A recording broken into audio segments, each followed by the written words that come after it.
Howdy.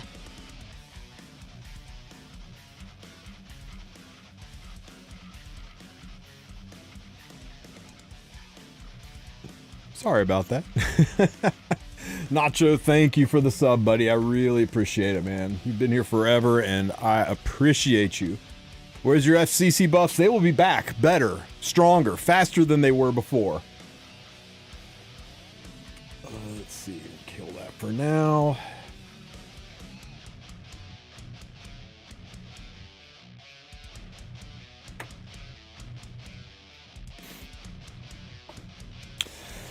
Prof Boy, Kefnet Slash, how you guys doing today? Oof. What a day, man. What a rocky 48 hours, huh? FCC buffs, changes, invisible drink, stove crashing, leaks. Man, it's been nutty. What's up, Blackheart? Prop Boy, I read that as just woke up and tried to. I was like, okay, more information than I needed, but glad you are active. Yeah, the invisible drink, it's tripping you out. Look at that. Ooh. 0 calories. Tori was way too much for you, man. I am cautiously optimistic about Tori. I want to see what she brings to the game. Let's see. Oh. What's up, Alex? Good to see you, buddy. Okay, I got an hour to do stuff, so let's get some stuff done. Doing pretty good. Still at work for another hour. Then it's time to figure out my login info to get one of my W-2s. Ooh, yeah, I just did that, man. Yeah. Gigantor pain in the ass. Getting my 1099 from Twitch was a big pain in the ass. You know what else is 0 calories? FCC buff. Damn. That's tragically accurate. Have good edit, Prof. Have good edit. And hang in there, man. I know you put a lot into FCC. Hopefully they make her better, right? Hopefully it's something hype. Hopefully it's not a repeat of the Flan situation. Is Tori limited? Because I haven't been caught up recently. Tori is very limited. Why do I keep hearing that chiming? What is doing that? I've been hearing it all day and it's driving me nuts. I think it has something to do with Firefox. If anybody knows what that chiming is and how to kill it, let me know. Hello, computer, wake up.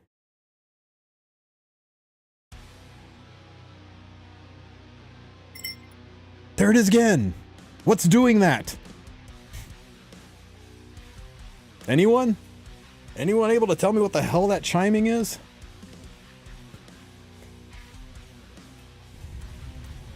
Go away, message.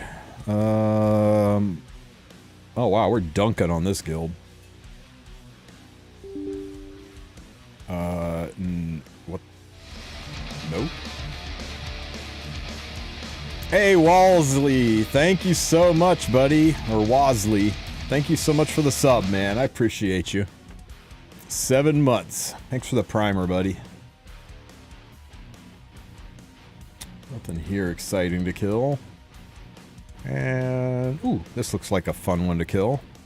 Let's see, what have we got? Zeo activating this to activate this. How boring.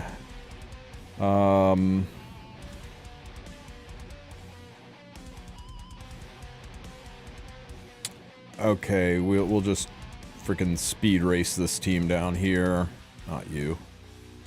If we go first and then we kill everything and burn. He might not cut on his own. Would he cut on his own? How fast are you? 260. 260. You're not gonna. I'm trying to decide if I want to bitch out and do a speed imprint or if, you know what? My Luna doesn't need a speed imprint. We ain't scared. Now the real question, do I summon for Tori or do I get DN on a custom group summon? Damn fine question. We don't know if or when a custom group summon is coming, but I suspect there will be one probably within the next 3 weeks. Now, do you get Tori? You know what? You've lived your whole life without Tori. Can you wait a week? Wait a week. See how she tests out. See if she's worth it. But, safe money is, yeah, you pick up Tori. But let's see how she works.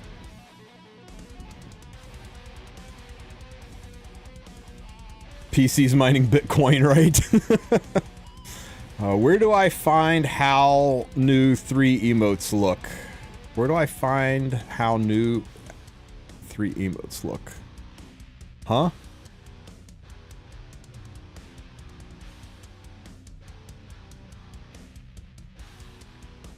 What new 3 emotes? Specificity. Hang on, let me fix this. The emote's coming with Tori. I've also lived my whole life without DN. I mean, you were told there are 3 coming. I don't remember, but I don't doubt it. I'm sure they're on stove somewhere in the update. We can look here in a few minutes. We also don't know how impactful the DN buffs are. It looks like the DN buffs are written kind of around Tori. So with Tori, DN might be a little more useful, but without her, or without Tori, I'm not sure if her buffs are really going to change her usability that much. We just have to see how usable she is, right? They're in the update notes. There you go. Oh, fuck it. We got a little bit of time. Let's go look. Are they in the 30-second video that's supposed to be a minute, or are they just in the updated content here somewhere? I said updated content. Balance. Tori, more Tori, artifact, Rowana, more Tori stuff, some of this, some of that, some of this, some of that, and this, more of that. There's a bunny.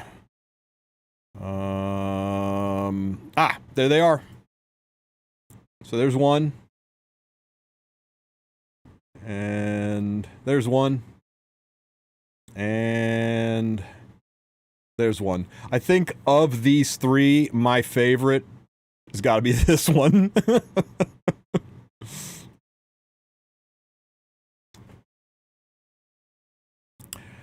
Okay, so what am I doing up here? We just need to go faster than this and then murder everything, right? So how about we go with Jaco and we go with Ludwig. Not Ludwig, Zio. Where's my Zio? Why am I sorted by friendship? We'll go with the faster Zio, and we'll make damn sure my Zio goes first. Actually, I'll make giga damn sure my Zio goes first. Where are you, girl? There we go. Here. All right. Oh, maybe we should use the right Luna. Maybe we should use the correct Luna for this fight. Hey, would F cease removal from the account after requesting the Galaxy Coin refund? If yes, what would happen to the resources I spend on her, such as Mola and imprints? Get fucked. I'm sorry, unless they change things, unless they spell that out, it looks like it's a one-for-one removal, and they're probably just going to take FCC off your account, give you your coins back, and the Molas, Katas, and resources are going to be a net loss.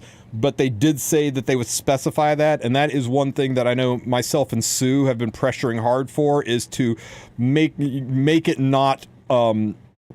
make it like a no selector ticket recall, right? If you do this one for one, you get it all back. Just like you did a recall, but instead of an ML selector ticket, you do the recall and you get 40 Galaxy coins.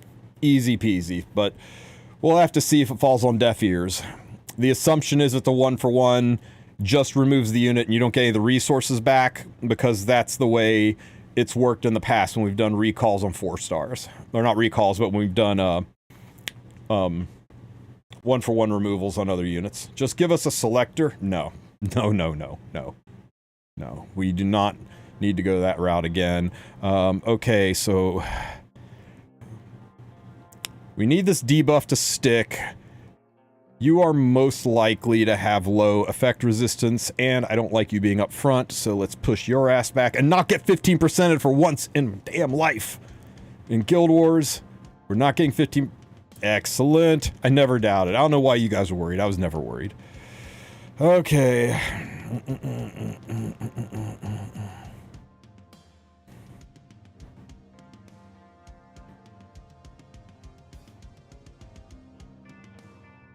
Who do I want to kill here?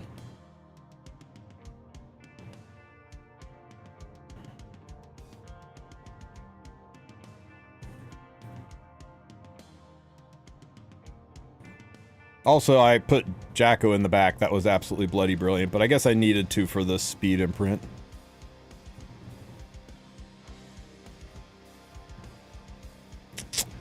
Okay, you know what? Let's kill Zio just to get him off of the board.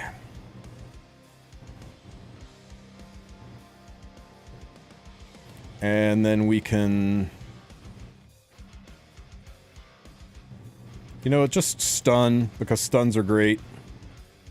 Actually, why'd I even burn it? She's just dead. Is Tori a must pull? Don't know. She looks pretty good, but I don't know if she's a must pull or not. Pow pow. Pow pow. Yeah, I mean, just give it a little bit of time and we'll see. I don't know if she's a must pull or not. Get to the back of the line. Wonder if Silk is so good. I don't use this unit enough. I think she looks potentially broken. Holy shit, she went first. It's okay, we still cut, right? Because I burned this. And,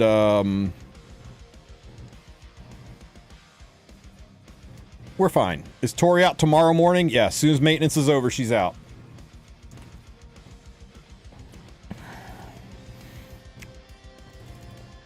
I'm not slow, nor am I fast. I'm exactly the speed I need to be. Oh wait, isn't this BBK? No, this is Ludwig. I know it might be hard to tell them apart. They look very, very similar, but easy mistake, right? Let me see. Burn, and we'll blow this up. Blammo! Wow, that is a beefy boy. Burn, and we'll take a chunk out of this. And then everything gets killed.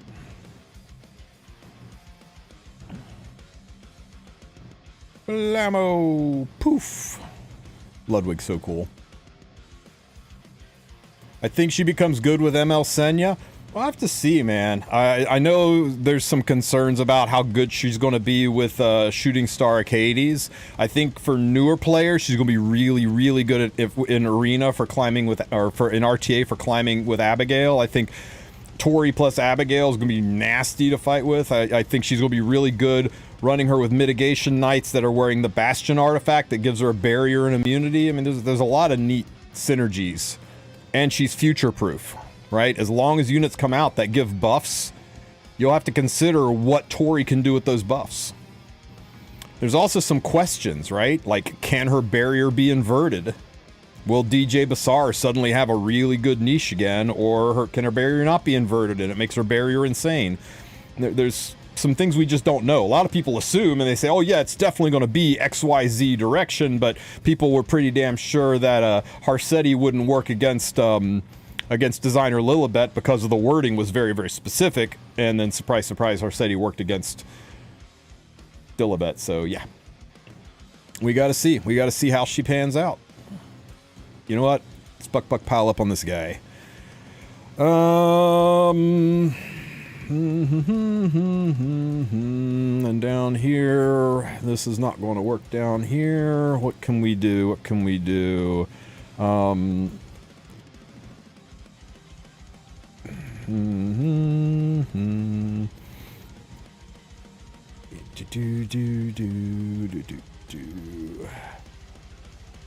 Ray and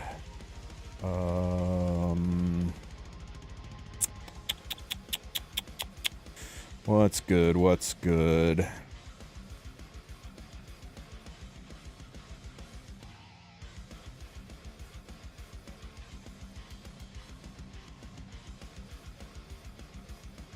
Holy crap, a Landy on defense. I know, right? It's been a while. Wouldn't Goblet of Oath be, like, quite good on Tori? It's an interesting tech. See how it works out for you. Yeah, can Veronica have infinite turns? We don't know about that, right? If you can't dispel the buff and Veronica gets that CR push whenever there's that buff's present, does that mean every time a unit takes a turn, Veronica gets a 50% CR push? Holy shit. Which would mean Veronica's got insane synergy into her. Oh, let me see. What do I want to do here? Not you.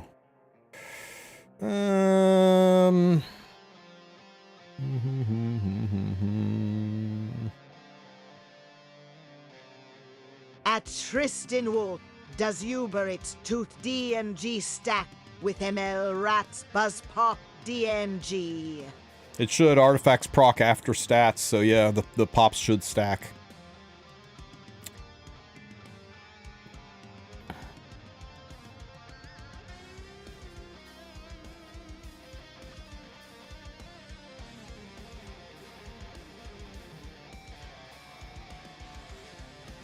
I'm just kidding. I'm going to use Mort. I just wanted to see what it looked like to have her on a team, right? Poor asshole Mancer.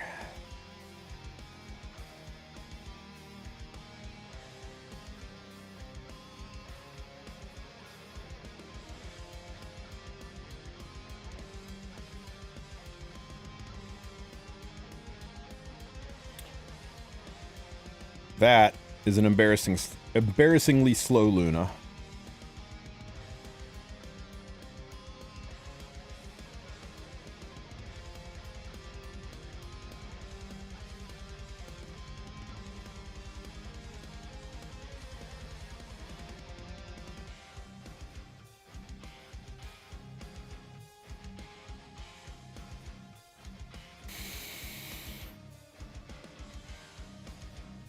$50-50. Easy game. Easy game. Okay, Luna, do your worst.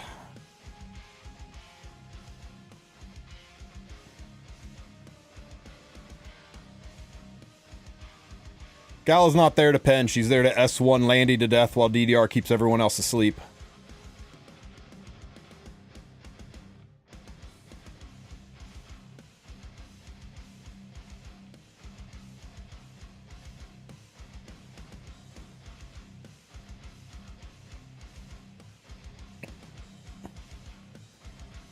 Rap. Okay. No music this stream? Can you guys not hear music? Yeah, it shows it's pumping on my equalizer. Okay. Oof. Okay. Well, you know what? We'll do this for the attack buff. Sure, why not?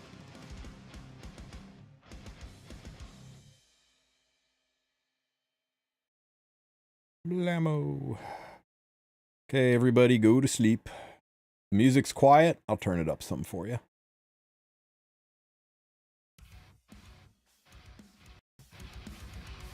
That a little better?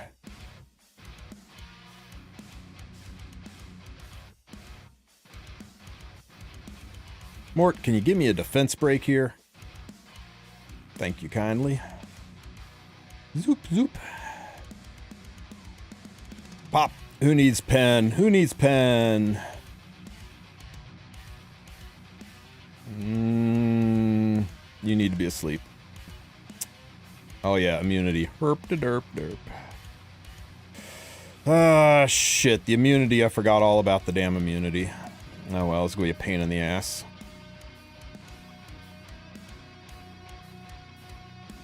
Chomp.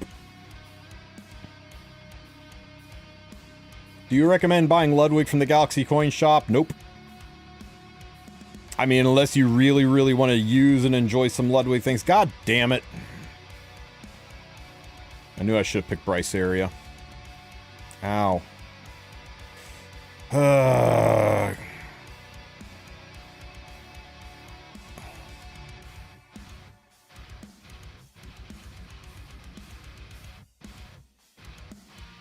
I know this is minimal damage, but it's the push that I'm more into here. And step on them. I really like Ludwig, and I use him a lot. But he is... Shit, really? Really? The fuck off the screen. Don't you have Holy Sack either. Good. You can't pick Cecilia. She's out of the coin shop. The one to really look at is Urban Shadow Shoe, and seeing how this EE changes her and whether or not it makes her insane. If Urban Shadow Shoe is really heckin' good, then it's kind of a no-brainer to pick her up. But if Urban Shadow Shoe is kind of mediocre, then Ludwig's a viable pick. Especially if you like climbing arena and doing Guild Wars, Ludwig's great. A little hard to use an RTA right now, and especially tricky to use against Ilanovs. Let me see. Anybody else here that's good to hit? You're gonna kill that. Let's kill this. Okay, what do we got down here? Ew, God, ugh, hate that. Hate that.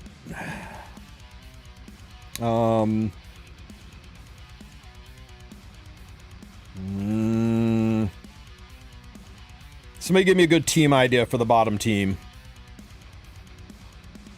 While I figure out a way to kill the top.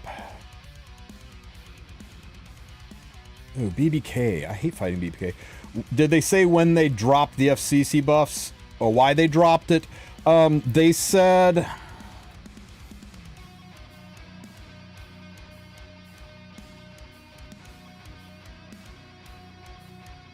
We are working on new adjustment plans for Fallen Cecilia that'll be introduced.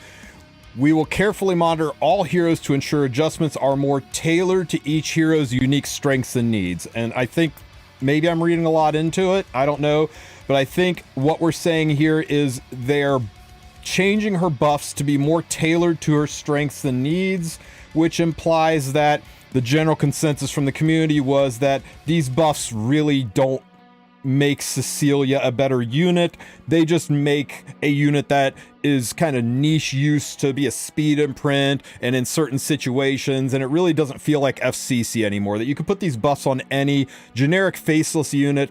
And for a unit that's kind of a face of Epic 7, you know, one of the showcase units Epic 7, that she really deserved a kit that was worthy of her, and that the general community consensus, the after reviewing all the feedback, that this buff wasn't it. This isn't what the community wanted for FCC, and they're going to try to give her buffs that are more what the community feels are FCC buffs, and not just generic lazy buffs to make her usable but not really have an identity. That's me reading between the lines, but that's what it feels like to me. And that's what the general consensus that I read, at least on English side Stove, is that everybody's like, either the buffs were kind of lukewarm or lazy or didn't really do anything. They'll just give Wretched Rose FCC's buff and adjust it a bit to make it slightly different. Nah. They didn't give Flans buffs to anyone else. They don't do that. But yeah, I mean, the general consensus was, well, yeah, it's strong. You can never say a 12-speed imprint isn't strong. And yeah, it'll increase your usability, especially for aggro cleave and in certain situations, but it just doesn't feel right. You look at FCC and you don't think, oh yeah, speed imprint, aggro unit. It's not what the community liked, and they voiced their opinion, and it wasn't just a handful of Stove kids. It was the majority of posts on Stove. If you go and you write down every piece of feedback that's on Stove, 90% of it is negative or There's like almost no hype. The closest thing you get to hype is, yeah, it looks pretty strong. Not what I would have expected, but you know, it's going to be usable. maybe a one or two people saying, oh, this is going to be insane and broken, but most of those people didn't talk on Stove. Most of those people went to Fribbles and Discord and started building units and coming up with team comps. They didn't really talk on Stove. I put a recommendation into Smilegate that balance patches should be accompanied by polls. Even put the polls right there on Stove. What'd you think of the balance patch? It's bad because goes too far. It's bad because it doesn't go far enough. It's good, but it could be a little bit better. Or it's great, I love this patch. And then get actual community feedback from everyone instead of just... nobody leaves a review of a restaurant if they had a good experience or a mediocre experience, or if they were just satisfied. Not blown away, but satisfied. Nobody fills out the review cards if they were just satisfied with their stay at a hotel. They do it when they're pissed. They do it when they're not happy. It is rare that somebody, writes giant thank you letters on the feedback cards, right? So it's not surprising that if Smilegate is only listening to Stove, what they heard about FCC was that the community didn't like these buffs. Not that they were too strong, not that they were too weak, just that they weren't liked. So they're changing it. And it's hard to say, in one hand, I'm so mad that Smilegate never listens to the community, and in the other hand say, I'm really upset they canceled these buffs because they listened to the community. Now, one thing that I have asked, that a lot of us has asked, is where did this feedback come from? When they said they listened to, what was the exact wording? Each and every one of the feedbacks. That was our big question. What feedback? From where? From Reddit? From X? From Facebook? From Discord? From Stove? Just from KR Stove? From all the stoves? From emails that were sent in, from YouTube, from Twitch? Where is each and every one of the feedbacks? Let us know. Let us know how to communicate with you. If you are listening to our feedback, please let us know which feedback. Please let us know where you want us to let you know what's going on so we can better inform you of the overall community's needs. Because if you're just listening to Stove, that is a fraction of the community. If you're just listening to Facebook, that is an even smaller fraction of the community. If you're just listening to Discord, that's an echo chambery fraction of the community. If you're listening to it all, that's great, but let us know. Let us know where we can go and talk to you guys about the direction of the game so that we aren't here flat-footed and stunned when things like Pirate Flan gets reversed and FCC gets reversed. It'd be nice. It'd also be nice to be able to look at the feedbacks and go, wow, you know what? They're right. All of these feedbacks were pretty fucking negative. If they're listening to just KR Stove, I'm reading the KR Stove page and holy shit, they hated this. That would be great. But right now, it feels like lip service. When they say they carefully read all of the feedback, where? Where did they read it? So yeah, that's one of the questions we proposed, is where is this feedback that you're reviewing? Meanwhile, pain in the ass teams. Okay. Do I think Tori will be better with speed immunity or double torrent immunity? I'm thinking torrent pen immunity for mine, but a lot of people are talking counter. I know the set that they're selling, the Perfect with Tori pack set, is Destro immunity. So we'll have to cook it up. Skin is never coming to us right. Or did they forgot? Did they ever promise the Euphine skin? It's like saying, so did they forget to give us, they forget to give us Brenus? Did they ever plan to? Or was it always an NPC asset? Don't know. Did I miss something? Or did they ever say, here is a Euphine skin? Or did we see this really nice 2D Euphine art and go, wow, it's a skin? Yeah, I don't know.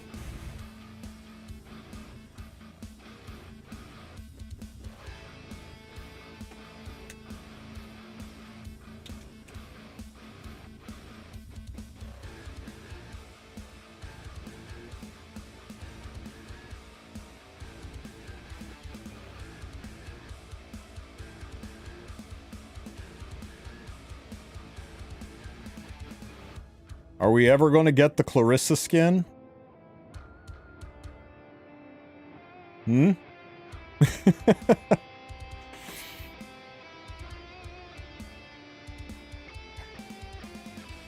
Nuns in bathing suits, am I right? Whew. Okay, so let's do, Child Senya.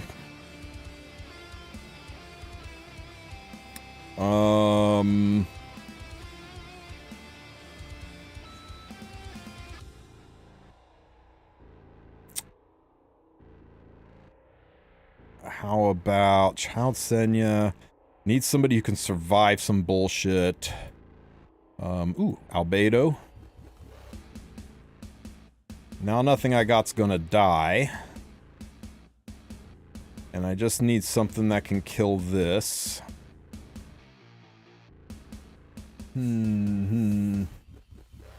Where's the Fire Aramentha skin? I would love a Fire Aramentha skin.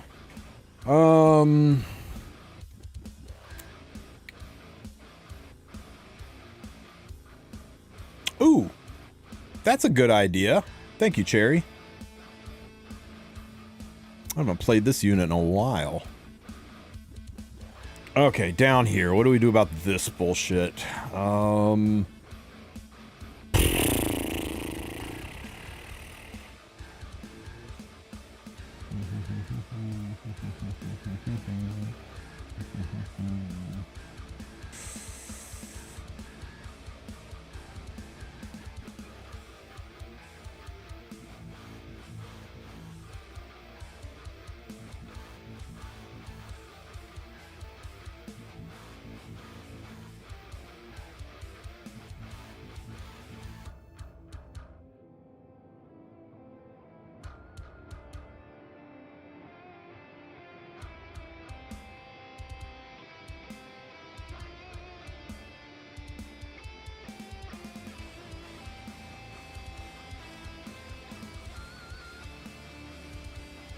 Janua? Eh, Janua could have been fun.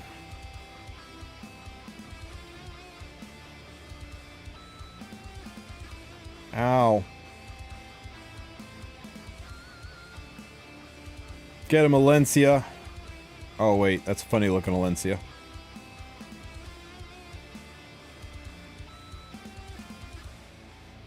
I had Rylet almost isekai himself into my Eula earlier.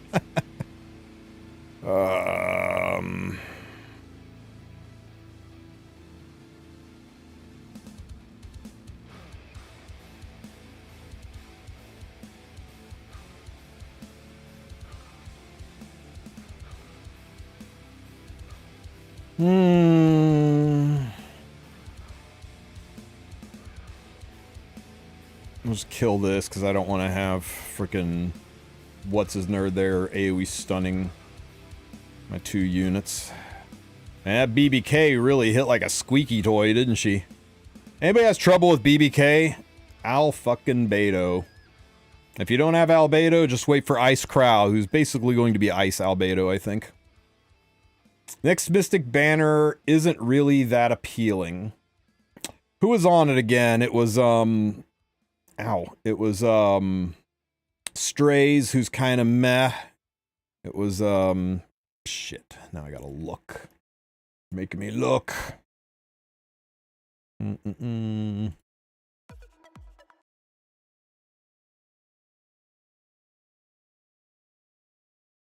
Dilibet and Solly are nice, and SBA can be a lot of fun. But yeah, there's nobody meta-shattering. You definitely don't pull on this banner until you see what's coming next, right? You don't want the ML5 banner that's after this one to be basically New Moon Luna Part 2 or Harsetti, right? You want to make sure that you don't go for one of these good but not insane units, and then you miss out on the next new thing. And unless, you know, unless Strays his waifu to you and you can't live without his glorious hair at your table. What was I doing? Oh yeah, I was killing this. Boop. Blammo. It's the problem with Bastion ERBBKs, they can't kill shit.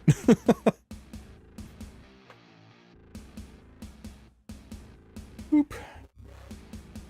Good team. Whoever, Cherry, thank you for the Sylvian recommendation. I really miss using Sylvian. Who's the 4-star on that banner? It'll probably be Wretched Rose, but I don't know. It's not really been announced yet. Okay, let's If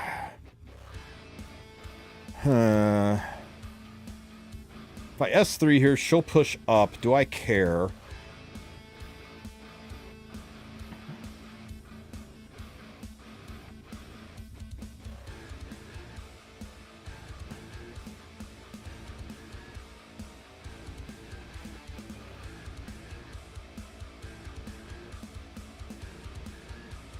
I was thinking about S1ing her to hurt her enough that she could finish her off, but if she freaking screams back and puts an attack down on my Shaltir, it's kind of Jover. Yeah, I think this is the best call. Okay, so this is dead. What's I take on this year's E7 World Cup unit? Sylvan Sage Vivian. I like Sylvian, but her art's already amazing. I kind of wish it went to an ML unit that could use it. Like Silverblade Aramantha, who's beautiful, but very dated, right? You look at the SBA's art, and it just doesn't feel like modern Epic 7. I really am kind of sad it wasn't her. Oh, E7 World Cup unit like Landy or Luna. You mean who the letterhead ML5 unit's gonna be? That's a tough call, right?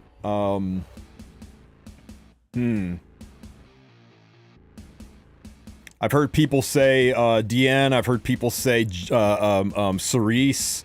I don't know. I don't know who they're going to do.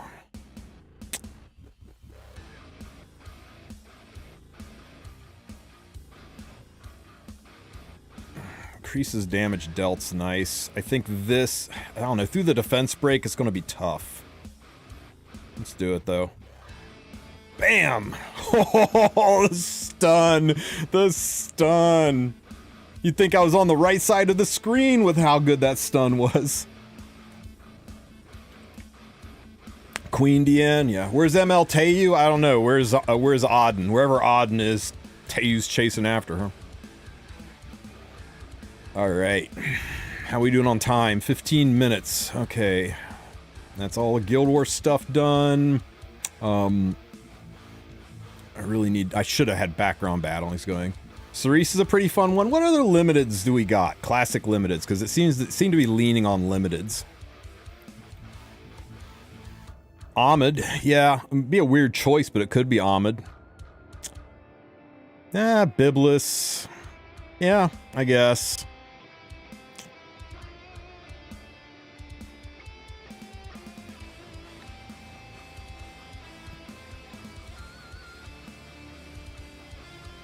Good old Greenlandy. That's one I think you can pretty much guarantee won't be in there. There's no way they would do like Greenlandy right behind ML Landy, right? With just 2 years separating, that would feel really weird. I don't know. I don't know, Blooms.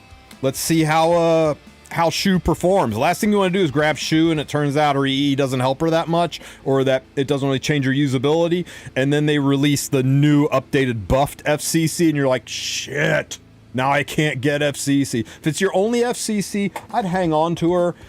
You're banking on them not pulling a Pirate Flan and releasing just mid buffs that don't do anything, but I think after the last Pirate Flan happened, I doubt that they buffs will be mid. I suspect whatever they do to FCC will make her like on par with ML Luna.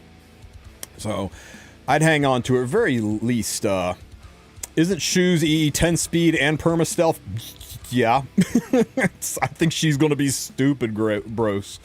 I think she's effectively going to be Spectre Tenebria with 30k health, so have fun with that. I also thought Bystander Hua Young was going to be the best goddamn unit in this game, so we all make mistakes. Hua's good, but she ain't that good. Her EE is 6 speed. Man, that's tragically true, isn't it, Zeus?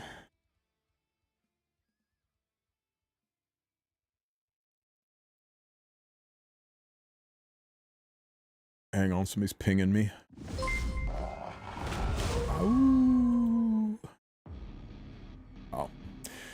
Good old Dub. He's letting me know that maintenance is in an hour. Let me see. Gotta burn off the stamina quick. Let's just do more hunts.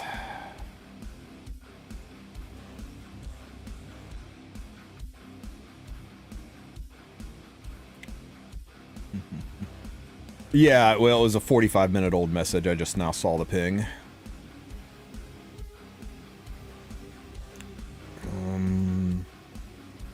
Ooh. Show me a 5-star. Or a 3-star. That's why I really wanted a 3-star. Yeah, that's the Alexa I've always wanted.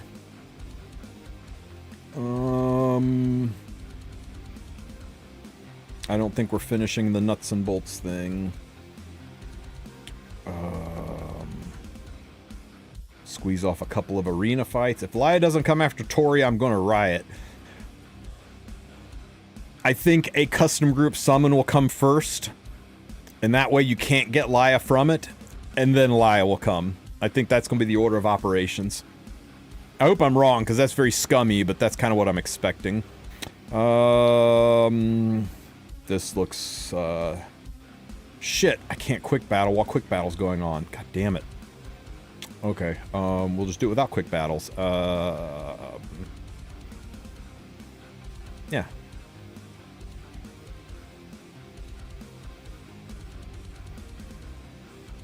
PBK is so hard to do with this.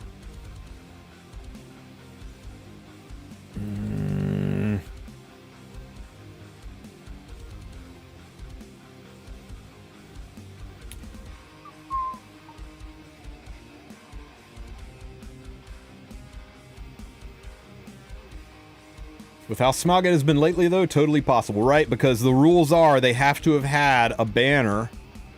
And if they haven't had a banner, then they don't get to be on the custom group summon. They have to have 2 banners, or they don't have to be on the custom group summon.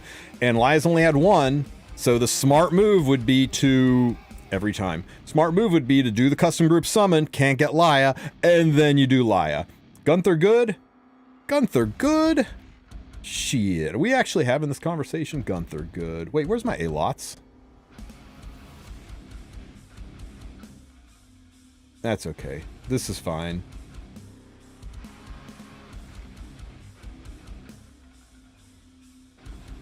Okay, it's still fine. It's still fine. It's not fine! It's not fucking fine. Okay. Thoughts on the ML Rad EE? I think it should have been Operator Cigarettes. I think it's exactly what OpSig needed. Yeah, Gunther got crit too. I think that EE is exactly what what Operator Cigarette needed to be good. Okay, this one's easy. And this is the right team.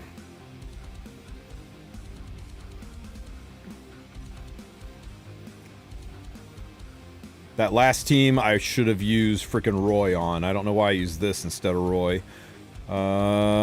You get this. Now you activate and counter because you're on the right side of the screen and it's 100% proc rate when you're on the right side of the screen. Oh, I sit corrected. Yeah, there was no Harsetti on the last team. That's why I should have... If I'd used the Roy team, it would have worked. The Roy team works into anything. Jesus Christ, that was a fast Harsetti.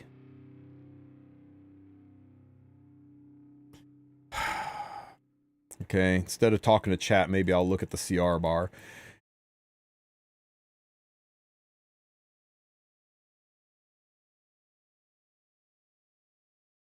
Well, I'm burning through these flags good. We got 9 more minutes.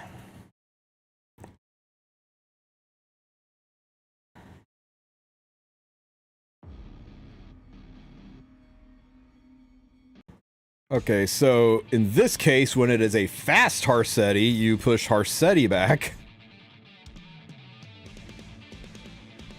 It is an easy one. I just didn't look at the CR bar and didn't notice that was a 5,000 speed Harsetti. Oh god. I don't know if I'm gonna overcome that, I don't know if I'm gonna overcome that poly either. Let's see, push up.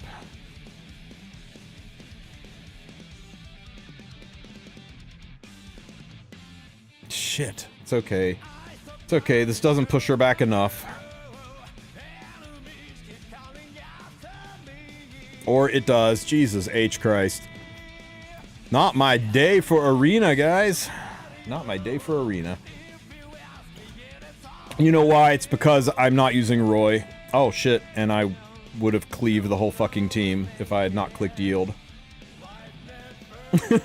I could have just S3'd and cleaved the whole damn team. Oops.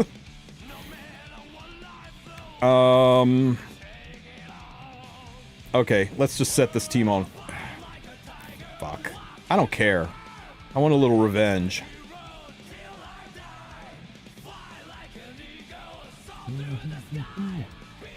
Kill it with fire. Kill it with fire.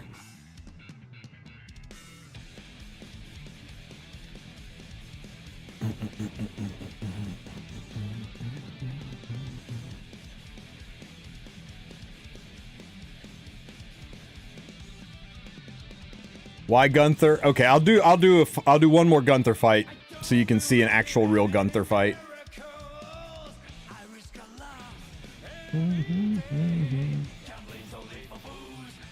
Mort on fire. Mort on fire again. Harsetti on fire. Child Senya, like her village, on fire!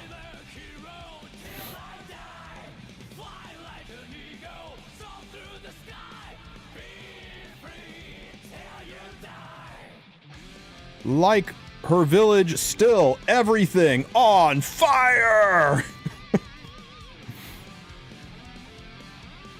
Poof. And the coup de grace, the pool floaty of death. Boop. Oh, it didn't crit. I need to put crit on my Frida so I can get more pool floaty of death kills.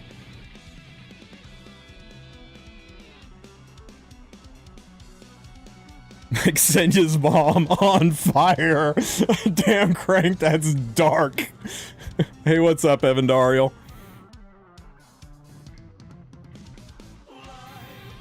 Okay,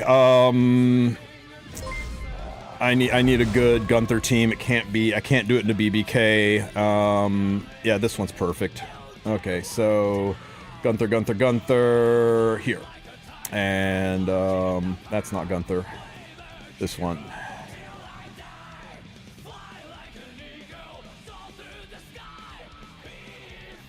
This should work.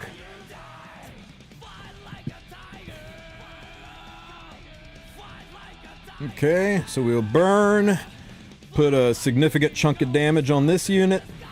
It's Child Abuse because I usually use this into Child Senya.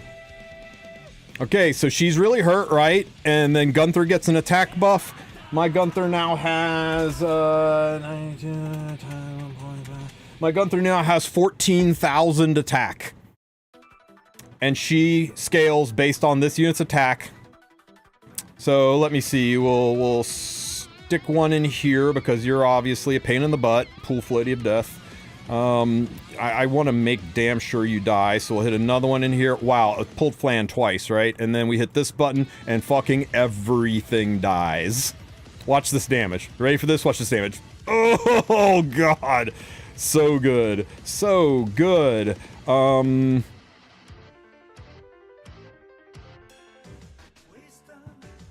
Bam! And to finish it off, my favorite, Pool Floaty of Death. Okay, the Pool Floaty was the kill, right? Gunther just jumped in to steal the glory. It was the Pool Floaty that killed. So, to do this, it was not an RNG loss. To do this, I have like a shit ton of attack on Gunther. And plus 20% because of the artifact. and that all funnels into a triple torrent 350 crit damage Fire Lilius on a damage boosting artifact. Would be even better if I put her on Bastion, so she'd have more of a chance to slam into the flans, but just is really reliably nuclear. And for those of you who wanted to see the Roy could do with better gear, but this gets the job done.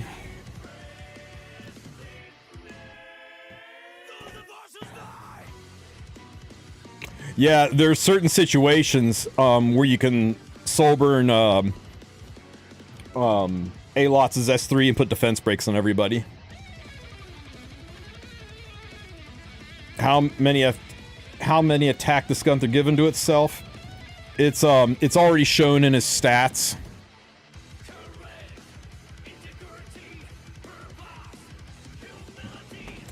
Guys, give me a second here.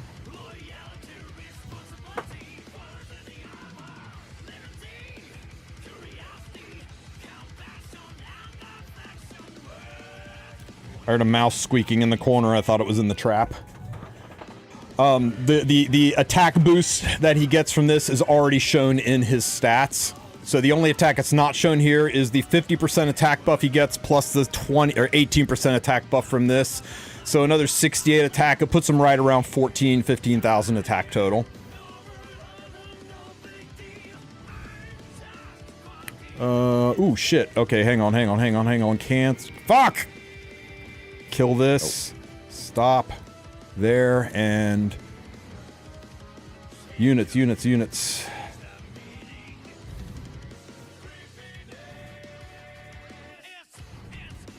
Hello, Mr. Wolf. Can you hear me? Hey, Vic. How you doing, buddy? Good. How are you? I'm doing good, man. Thanks for showing up. Yes, sir.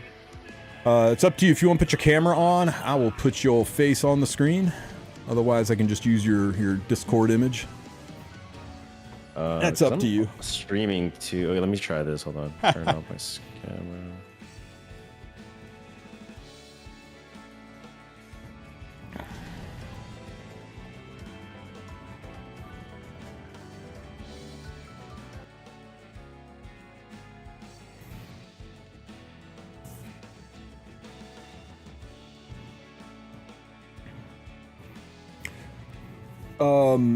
How does Roy work? If you soul burn his S1, he gets extra turns. After he does so many attacks, he can AoE on his S3, and he hits like a freaking truck. Hey, Sue! Welcome to, buddy. Welcome to.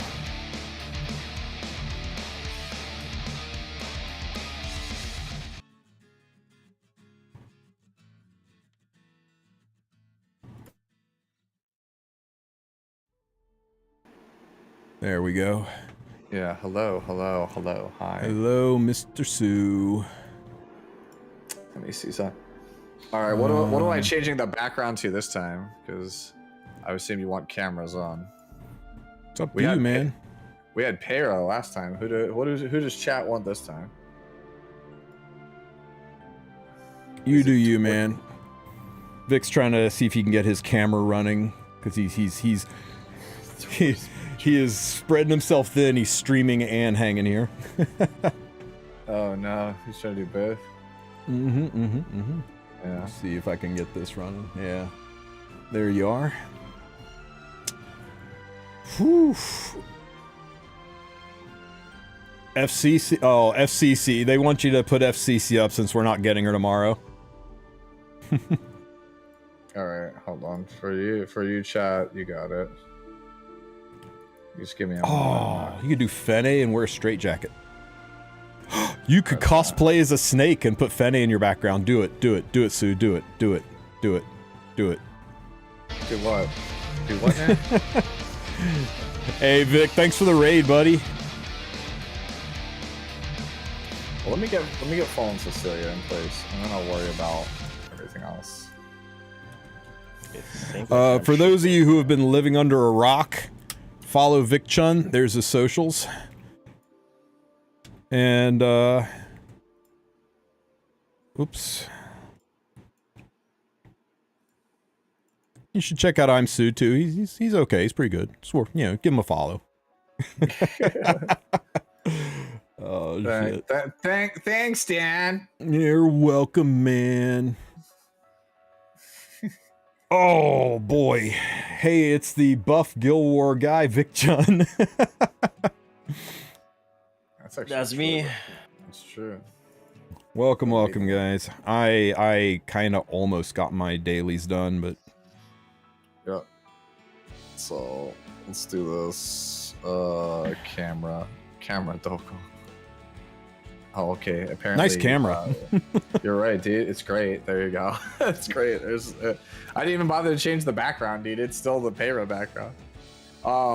Real quick, while you can kind of crop that in there. I'm gonna go quickly just grab a thing of water before we get started.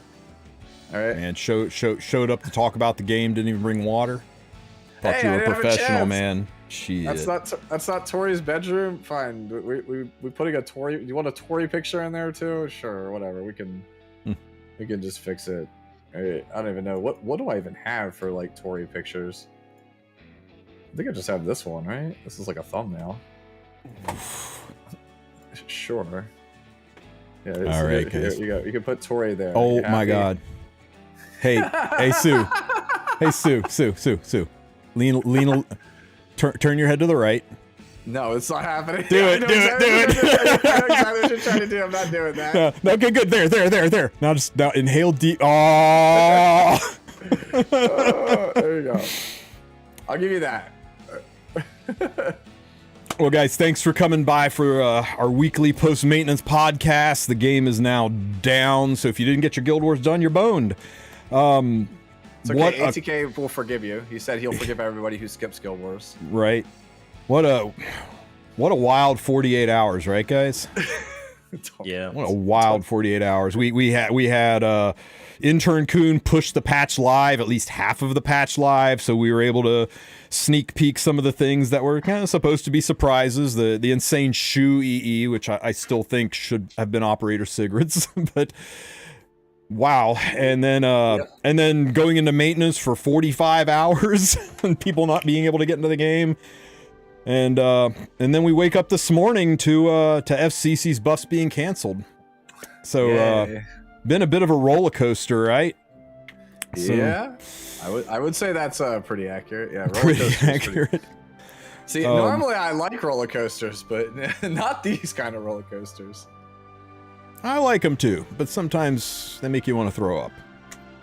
I'm kind of curious, like, I know some of you guys in your community were the ones that actually were testing with, like, the buffed FCC and stuff. Like, did they, like, say, like, how it felt and stuff like that in terms of her damage and stuff, or not really? No, okay, so Anya didn't have Fallen Cecilia, but we could see the imprints and stuff, but, like, we got to try Rylet, and it's 100% CR push with Payra, bro. You just get to take 2 turns. Seems good.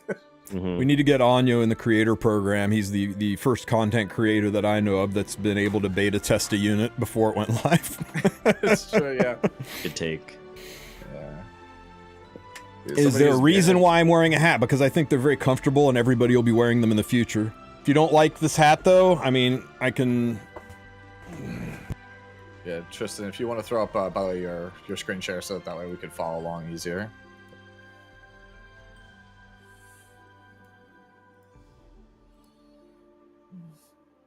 Yo, the legendary helmet.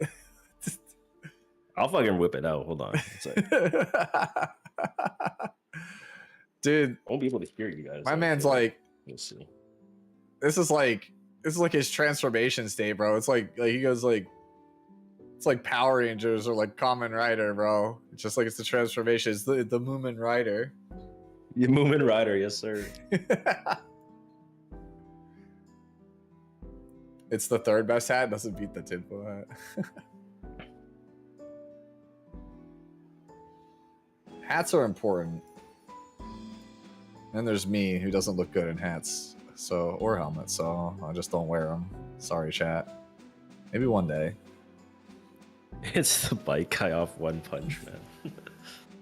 It's Moomin Rider. Yeah. Do you have a Viking hat? What? I'd like just turn on the stream because you don't have your screen share on. Fucking around with my hats, I bumped my microphone. Okay, I'll tell you. Let give me just a second to turn the screen share on. I'm going to have to remove all the cameras because it's, see, it just replaced Vic. Let me see. It's like the funny hat stream. Like, I think it might be over here, like in the closet. I'll go check in a second for chat. There's my friend got me one year, like it's meant to be like a hat you wear outside, like a winter hat, but it's Piccolo from Dragon Ball. Like it's like the turban that he has on, but it also has the Namekian ears. It's like such a ridiculous hat.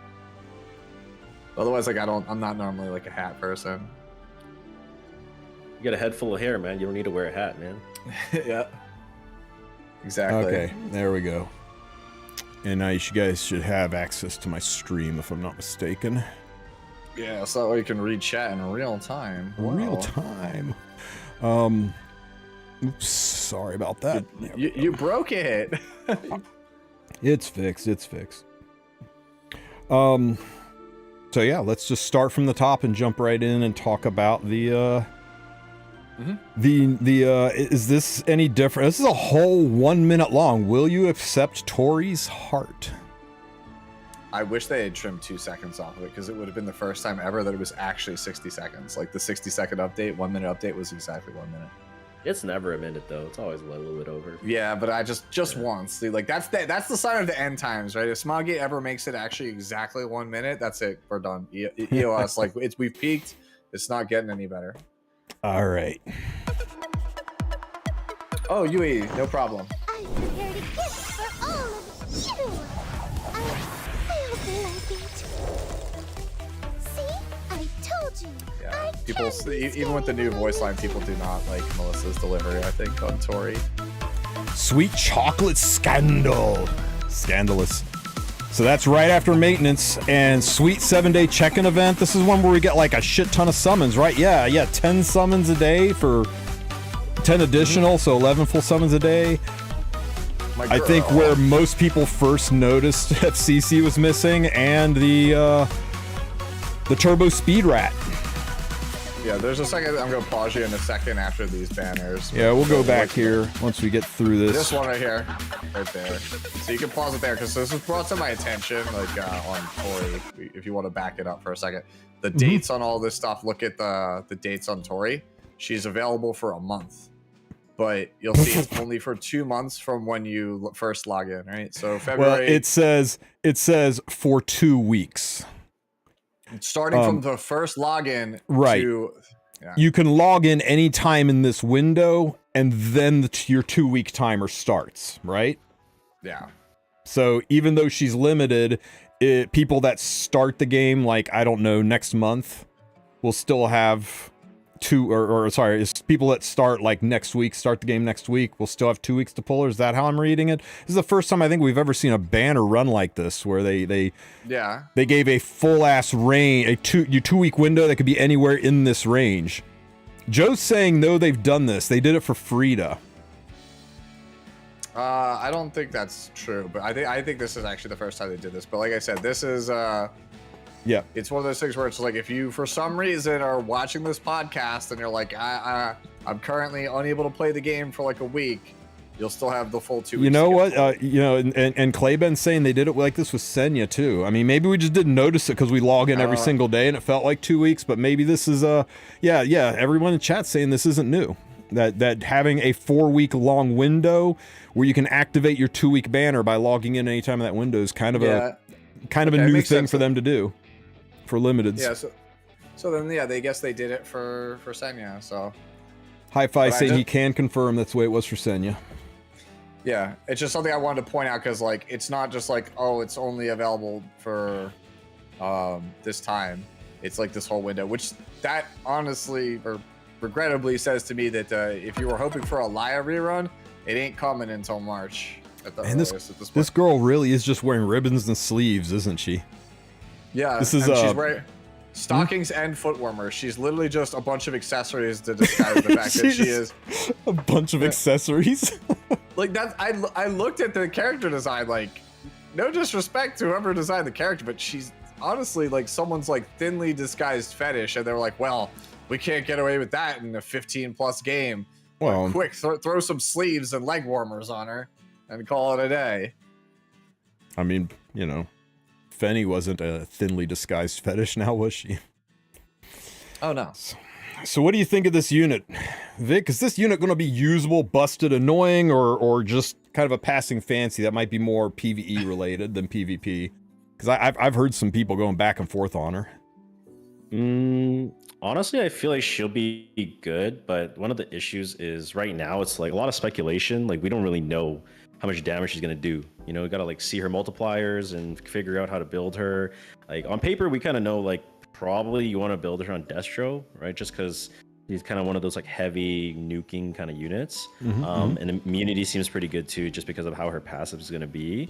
And I'm gonna just post a link in the VC chat here, like in the actual Wulf channel. And I kind of just put up like a mock draft too, just so that you can kind of like let the people see too, because I think a lot of people are thinking, you know, is Tori gonna be able to do enough damage to say kill a Schneel, or something like that, where you are having like DDR on your side kind of thing, right? And yeah, I don't know. We'll have to see. You know, when the patch and everything is live, when she's in the damage calculator and we play with her, I think she could be useful. But if she can't kill Schneel, then I don't know, man. If she can't kill Schneel, then she seems kind of like a dud. Yeah. My thought was that you would play her similar to how Tempest Cern was back in the day, because if you have Tempest Cern on like some kind of damage artifact that is on lifesteal with that passive, it's very obnoxious to kill her. So like you build the whole, like you remember, I assume, from like way back in the day, Vic, like Fallen Cecilia plus Tori, or not Tori, but like, you know, Tempest Cern, like that was just such an obnoxious team to deal with, because you just literally could never get her under 50%. So that was my first thought on how to build her. Like if you're not gonna go Destro to try to pop something, then maybe there's something there as like a cockroach unit that's just, it's very difficult to kill. Speaking of cockroach units, hey, do you think the fear about what this unit will be like combined with units like Abigail and especially Shooting Star Cadies, you think that's well founded, or you think that's just like a much ado about nothing in a modern meta of ignore ER strips and ban protections and things like that? Well, I mean, you have someone like Veronica, right, to kind of address stuff like that. So I don't know if it'll be too big a concern. I mean, you'll probably run into some people that are just gonna rope you, like maybe at the end of the season, or maybe just have some fun in Guild War. But I mean, that happens, right? I mean, when Elvira came out, that happened. Right. And when they didn't change Prophetic Candlestick and stuff, like that happened before, right? So I think it might be temporary, maybe just brief, but nothing crazy. Hopefully. You know, Veronica's an interesting point. One of the questions I've been asked is, how's Veronica going to behave with a undispellable immortality, right? Because Veronica gets a 50% CR push whenever somebody's turn ends, dispelling immortality. But if her immortality can't be dispelled, does that mean every single time a unit takes a turn, Veronica's gonna get a 50 CR push? Are we gonna see like zooming Veronica shooting up and down the board because she can't get rid of this buff?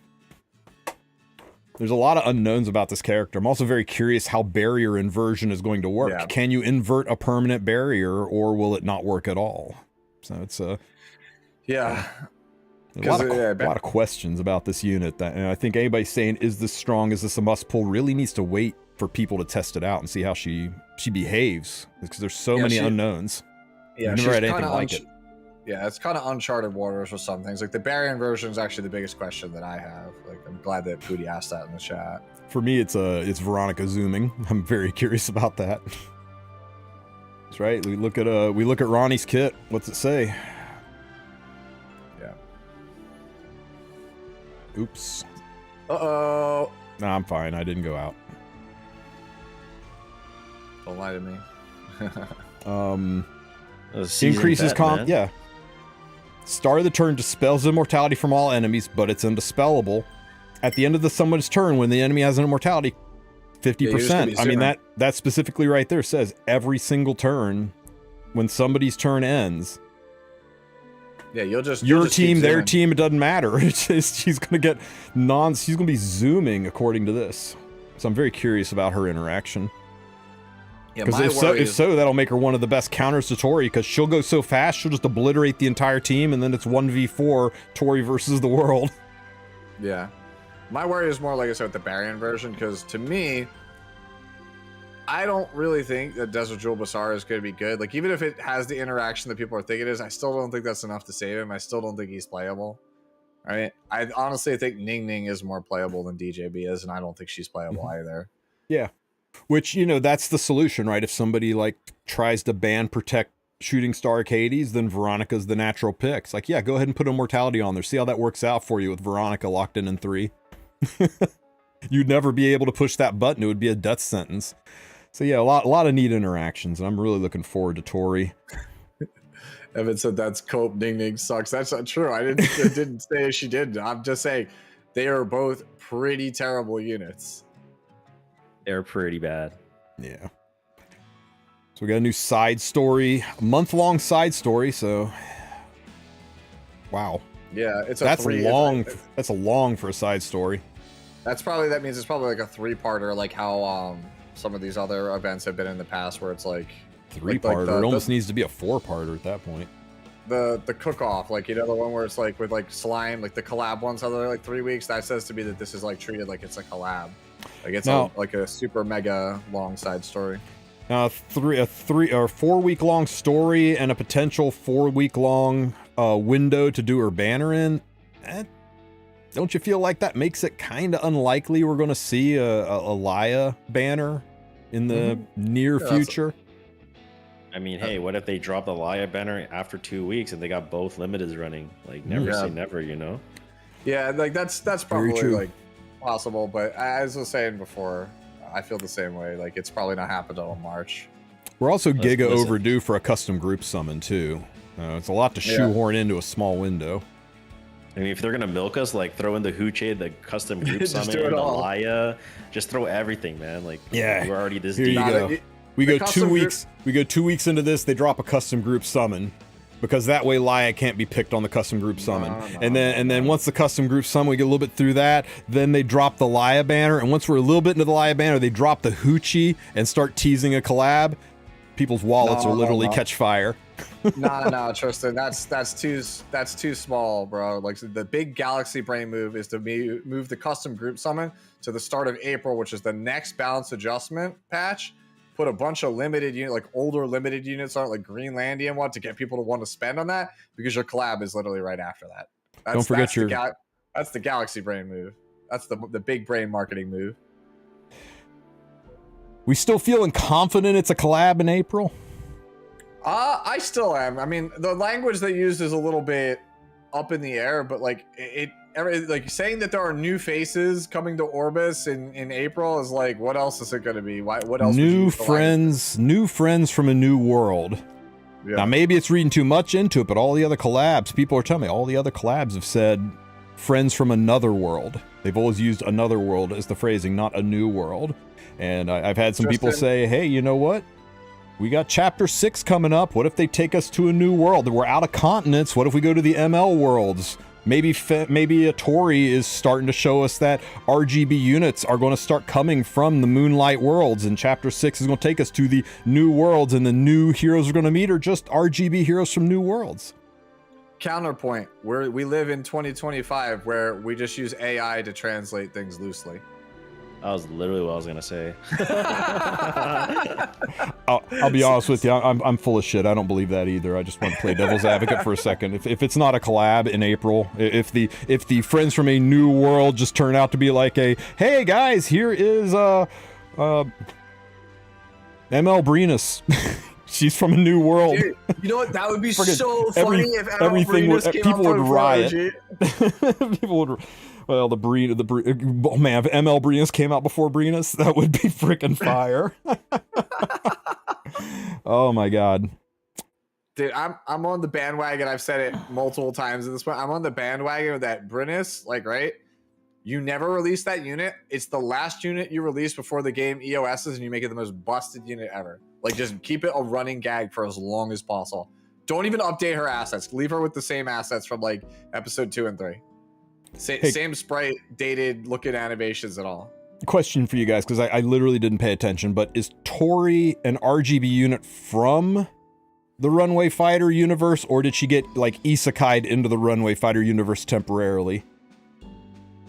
I don't even know, because she works at a convenience store. That's literally how every isekai works. Like, you start at a convenience store, you die. People are saying she's from there. She's from there. I mean, did it say that somewhere? Yeah. Ironically, from there. Okay, people are saying she's from there. I can't. She's okay. They're saying, how is she Arm? I guess. Oh yeah, I was gonna say the same thing. She could be though. She could be though. How is she Armin's cousin? They don't even look like they're the same. Your parents and your cousin's parents are different people. Cousins are grandparent related. Your cousin's mom and dad could be totally different people than your mom and dad. That's how family trees work. So yeah, just your mom's brother or sister got busy with a Suin and Armin popped out basically. Mm-hmm. But it definitely means that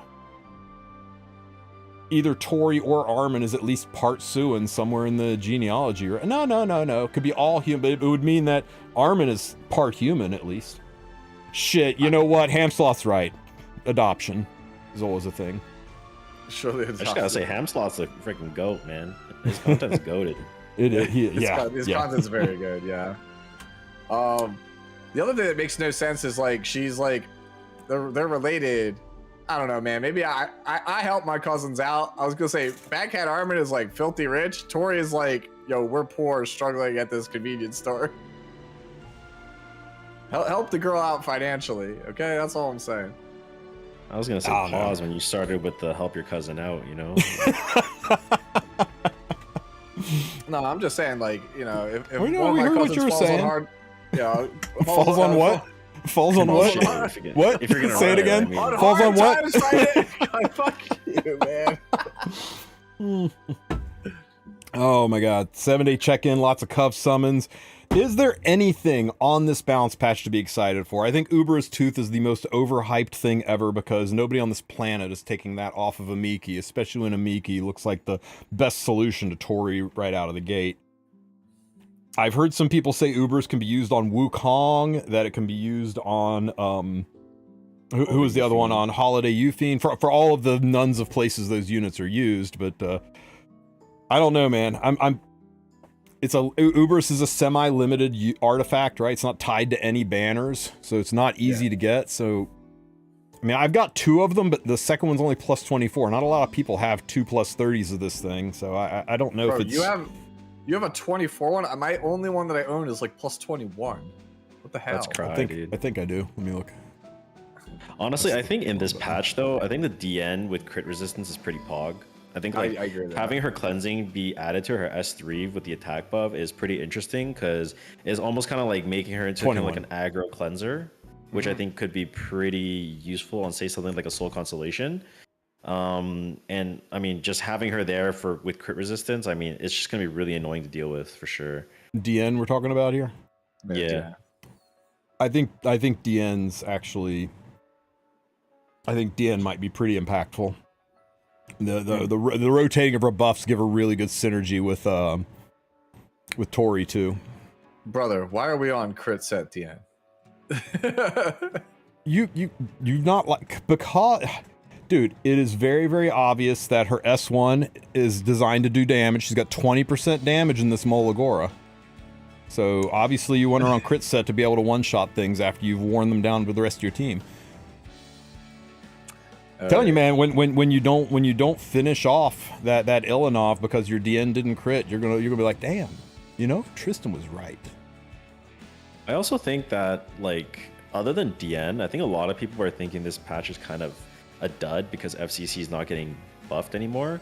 But I feel like Crow is potentially going to be one of the better mitigation knights now, since he can hold adamant shields and he has the S3 timer to, say, kill something like a Huayang, right? For example. One obvious problem is he's still going to lose in matchups, including DDR and stuff. Right. But outside of those matchups, I think he's going to be a really, really good knight, kind of up there with like the likes of like Albedo and Aureus kind of thing. Yeah. For sure. I agree with you. Yeah, I really think Crow might be the first step at trying to make people not feel bad about missing collabs. He is not going to be as strong of a mitigator as Albedo, but he's going to bring, you know, some additional tools to it. I'm looking forward to seeing if he's going to be impactful. I think he's gonna be pretty good, man. Like you guys forget like how good like escort plus adamant shield combo is. He's supposed to be the strongest non-human. I'm sorry, the strongest heir, right? He's supposed to be like the of all of the main characters of Chapter 1. He, other than Ross, he's supposed to be the strongest, right? Yeah, I actually think he's the main character of Episode 6. If you were throwing out crackpot theories, I actually think he's the main character of Episode 6. And he's Aether's dad. I'm pretty sure that got disproved, didn't it? Or did it? I don't think so. I don't think so. But I think Valari had a message saying, did they talk about the new community managers, since there's a lot of concern about us not getting new ones? I have a question for you guys. Yep. Would you guys take the over or the under that the new CMs are just Chat GPT? Yikes. I'm gonna pull this up here real quick. Give me a second. I'm gonna mess up the cameras here. If you go over to the official Discord and you check out the high command room, there is a message. Yeah, this was actually sent to me by a viewer earlier, and there's also something I'll add on to this in a second. Wait, was it high command? High command's where it was, right? No. You can see them. They should community announcements, I think. I think it's community announcements. Community announcements. Yeah. Just look for the Eaton avatar as soon as. Yeah, there we go. Hello, heirs. I am Orbitos, one of the new community managers for Epic 7 Discord, and alongside me is CM Newt. We are really excited to meet all of you, but first I want to express my deepest respect and gratitude for the previous community managers who've helped build the foundation of this incredible community, continue their legacy, and best maintain the warm, lively community that we've worked so passionately to create. Most importantly, we are here to listen and ensure the community continues to be fun and comfortable for everyone. Please don't hesitate to share anything you like. And I like this combo of emotes right up here. Discord's great. Yeah. So also Tristen, also to point it out because it was sent to me by a viewer. Are you in the Chaos Zero Nightmare Discord? I am not in the Chaos Zero Nightmare Discord, but I can tell you that Orbitos and Newt are the Chaos Zero Nightmare CMs. And so the general thought is that they are the CZN. When CZN goes live, they're the CMs for that, and that Epic 7's kind of a side hustle for them. But I've not met or talked to either of them yet. Yeah. I did talk to Arusel, and Arusel confirmed they are real. They are real people. I'm pretty sure they're based out of Korea. Just like GM says, they've not joined the influencer Discord yet. Haven't communicated with any of the content creators that I'm aware of yet. At least they've not talked to me. Hopefully that changes. It's a transition period. There's a lot to do. They're still setting things up. We can't expect it to be changed overnight. But hopefully they are able to bring some customer service back to the game, because it felt really bad this week not being able to get across to Smilegate that the whole game was in a state. Tell me about it. You didn't see me and Kukerbat running around like chickens with our heads cut off going, somebody! Anyone here? 45-hour maintenance. So, that's a whole thing. What about Rylet? You think our Lord and Savior Rylet's going to be anything more than just a unit who still dies when he gets hit? I think he still sucks, honestly. I think he's a scam unit.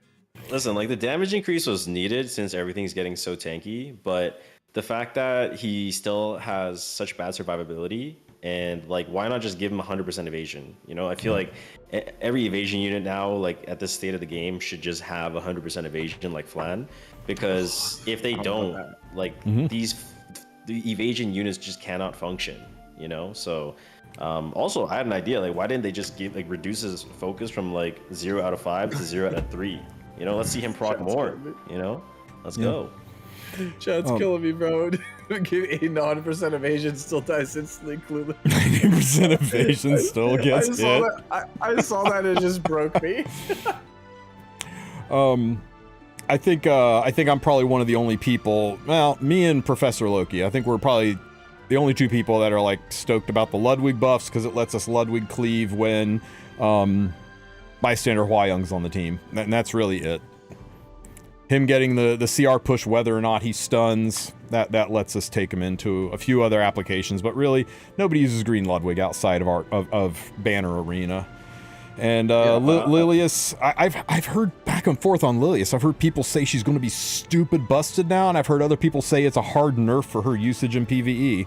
What do you think on that one? This is one of those ones where I think I have to test it, because like based on how it works, like the new S2, she's either like really good or she's just terrible. Like I can't actually put my finger on the Lilius one. That's a hard one for me to actually put my finger on. I think it's probably like 60% worse, 40% chance is better. Okay, well, with Sue's 60% chance of rain tomorrow prediction, what do you think, Vic? I think PvE wise, like Lilius is ruined. Like her kit for PvE is just so much worse. I think from a PvP standpoint, I think it's like not bad. Like cleansing all debuffs is never a bad thing if they kind of overload you. But if, for example, like some nightmare teams like that, even like for me that I was running, like I was having a chat with my chat saying how like, oh, like because of the changes, like she's not really gonna function that well against Vera anymore, right? Yeah. So really honestly a really small change, like PvE, like there's really simple replacements for her, but in terms of PvE I think she's kind of affected, but PvP probably a little bit better. Yeah, for real, Vera's giving you problems. Dump Lilius and put Flan on the team. Flan just melts Vera. Yep. Why do you think I brought it up, man? I need to like come on, man, like And, you know, Wings is, it's definitely going to be better, but I don't think it's going to change its usage. And I think the Ross buff is the biggest gift they've ever given to early and mid-game players who are like, I would have won this Abyss floor, but he got the 60% defense break. 85 is still bad, but getting 15% is not as horrific as getting 40%ed. So I think that's a nice buff. I think Ross might have legs, dude, because like they changed the way his shield. Yeah, I think the way his shield. The way they changed it is pretty good. Like I feel like you have to have a dedicated comp, like how Light was playing a couple seasons back, like Lilius Landy every game. I think you have to have like a dedicated, like maybe it's like Roz Tori, it's like a 1-2 man, like you have to have it. But the change to the barrier with Tori just sounds like, man, if that unit's like even remotely good, that's gonna be really obnoxious to play against, right? I think the ARES barrier is just more reliable now, right? Like just right below you 50, like you're going to be able to get that shield, whereas before it's like you tank too much damage, then it's like kind of conditional, right? But now it's kind of like if they just take any AoE, they're getting a barrier, which I think is much more practical. Huge. The barrier's huge, by the way. It's like 12, 13k. It's massive. I don't know if you guys, Whitebase brought this up. How do they put out such a banger of a balance patch? I assume he's referring to the Mort one, and then drop the ball twice in a row after that. One step forward, 2 steps back. I don't know if you guys noticed this, but it always seems to be a pattern with Smilegate where they do a major throw the rock in the pool, insane balance patch, and then they dial it back and be a little bit more reserved for a couple of balance patches before they go major again, kind of giving us time to acclimate to the insanity of a balance patch. I don't know if that's just coincidence or if there's rhyme or reason to it. What's your take on it? My take is the same thing I said to Genozad a year and something ago. Balance is hard. Yeah. It's not that simple. Like I was saying on my stream before I raided into you, if you took Almage and Light and Vic and 9 of the best other players in the world, like Korean Jesus, whatever you want, like pick your squad, right? Choose your squad, right? And I say, cool, you guys have free reign to do whatever you want to Epic 7 to balance the game. I'll give you a week, but I'll give you a week to do it, but on the other side of it, it's got to be like a perfectly balanced game, but like no BS. The player base can't complain, none of that, right? Yeah. I bet you that like as much as like I have confidence in Vic, Elv, right? You're not going to be able to do it. It's not that simple, right? So go ahead.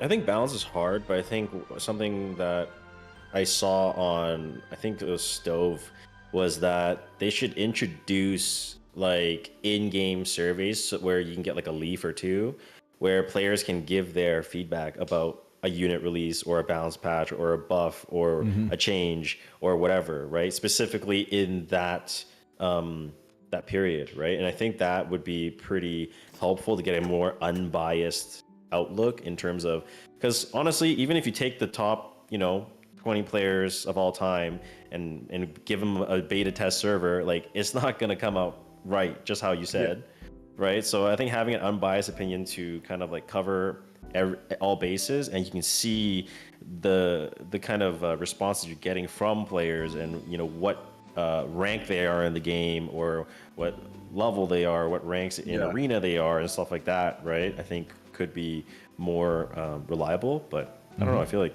it's a hard one to juggle, though. Yeah, I think that they should absolutely do it in game. You're right, because like they do, ever since the Overlord collab. In case you guys don't know, on Stove, they do these character surveys where they poll players to see how they feel about a unit, right? But it's only after the unit has like gone away, basically, which is like super confusing. If they just did that and put it in game while the unit is like previewed or like as it's going live, that would go like such a long way to do it in game, and like actually before we're like, all right, yeah, that one's gone, it's already in the rear view mirror, like move on to the next one. Okay, to address a couple of comments here, ChatGPT can create surveys. Yeah, you know what? I before about 2.5 hours ago, I sent up to the CM that we've got access to, and I said, you know what? How about every balance patch is accompanied by a survey, right? This buff is too strong, it goes too far, and is bad for the game. This buff is bad and does nothing for the game, and it's not good enough. This buff is good, but it could be a little better, or this buff is great, and I'm excited for it. Just to kind of glean some opinion, because right now, people only post when they're not happy, right? It's like staying in a hotel, right? If you have a bad experience, you fill out the complaint card and you bitch. But if you just have an okay experience, it was a nice hotel stay, you got no real complaints, you don't say shit. You don't even give them a Yelp review. You just move on. So when Smilegate goes and listens to feedback, all they hear is people bitching. And it's demoralizing for them. And when enough people are bitching, they change things, and then suddenly the posts roll in. The posts roll in are all like, I will never forgive you for rolling this buff back. How dare you change Fallen Cecilia? How dare you not let these buffs go through? And I'm like, what'd you think was going to happen if almost everybody said these buffs weren't that good? Are you mad because they listened to the community, or are you mad because they didn't read your mind? Do you want them to listen and take feedback into account? Now, it'd be nice if we knew where they're getting this feedback from, and that is a question we've asked, is like, where, when you say, what was the exact wording? After carefully reviewing each and every one of the feedbacks.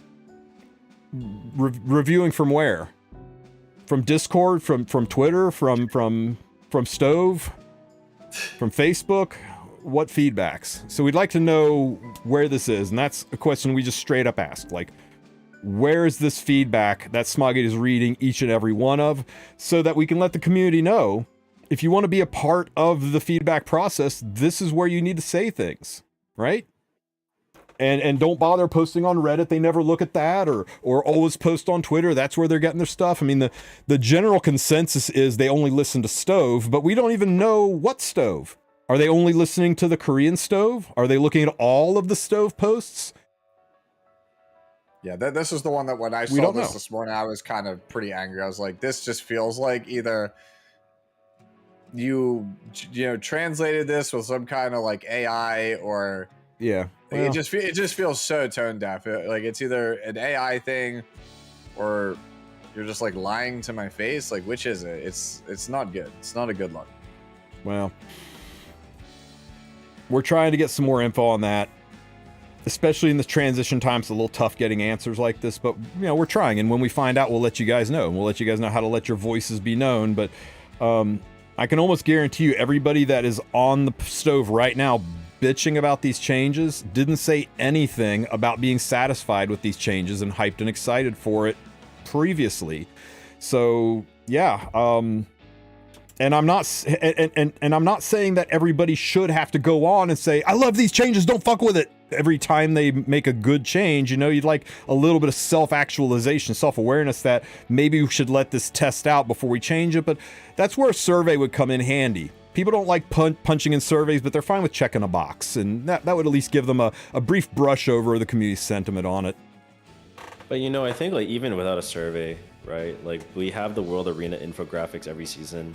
And I think there's two things, right? Number one is, like, if they do just go forward with the release of the FCC buff and they're tracking the infographic for the next week after she got released, like I cannot believe that they maybe are, say, unable to pull the infographic to see how she's performing. What if she's performing at like an 85% win rate in the first week, right? Because it's so strong for aggro and it's so oppressive, it's an anchor, blah blah blah, right? Yeah. We all have our opinions on it, right? It would have helped my playstyle a shit ton.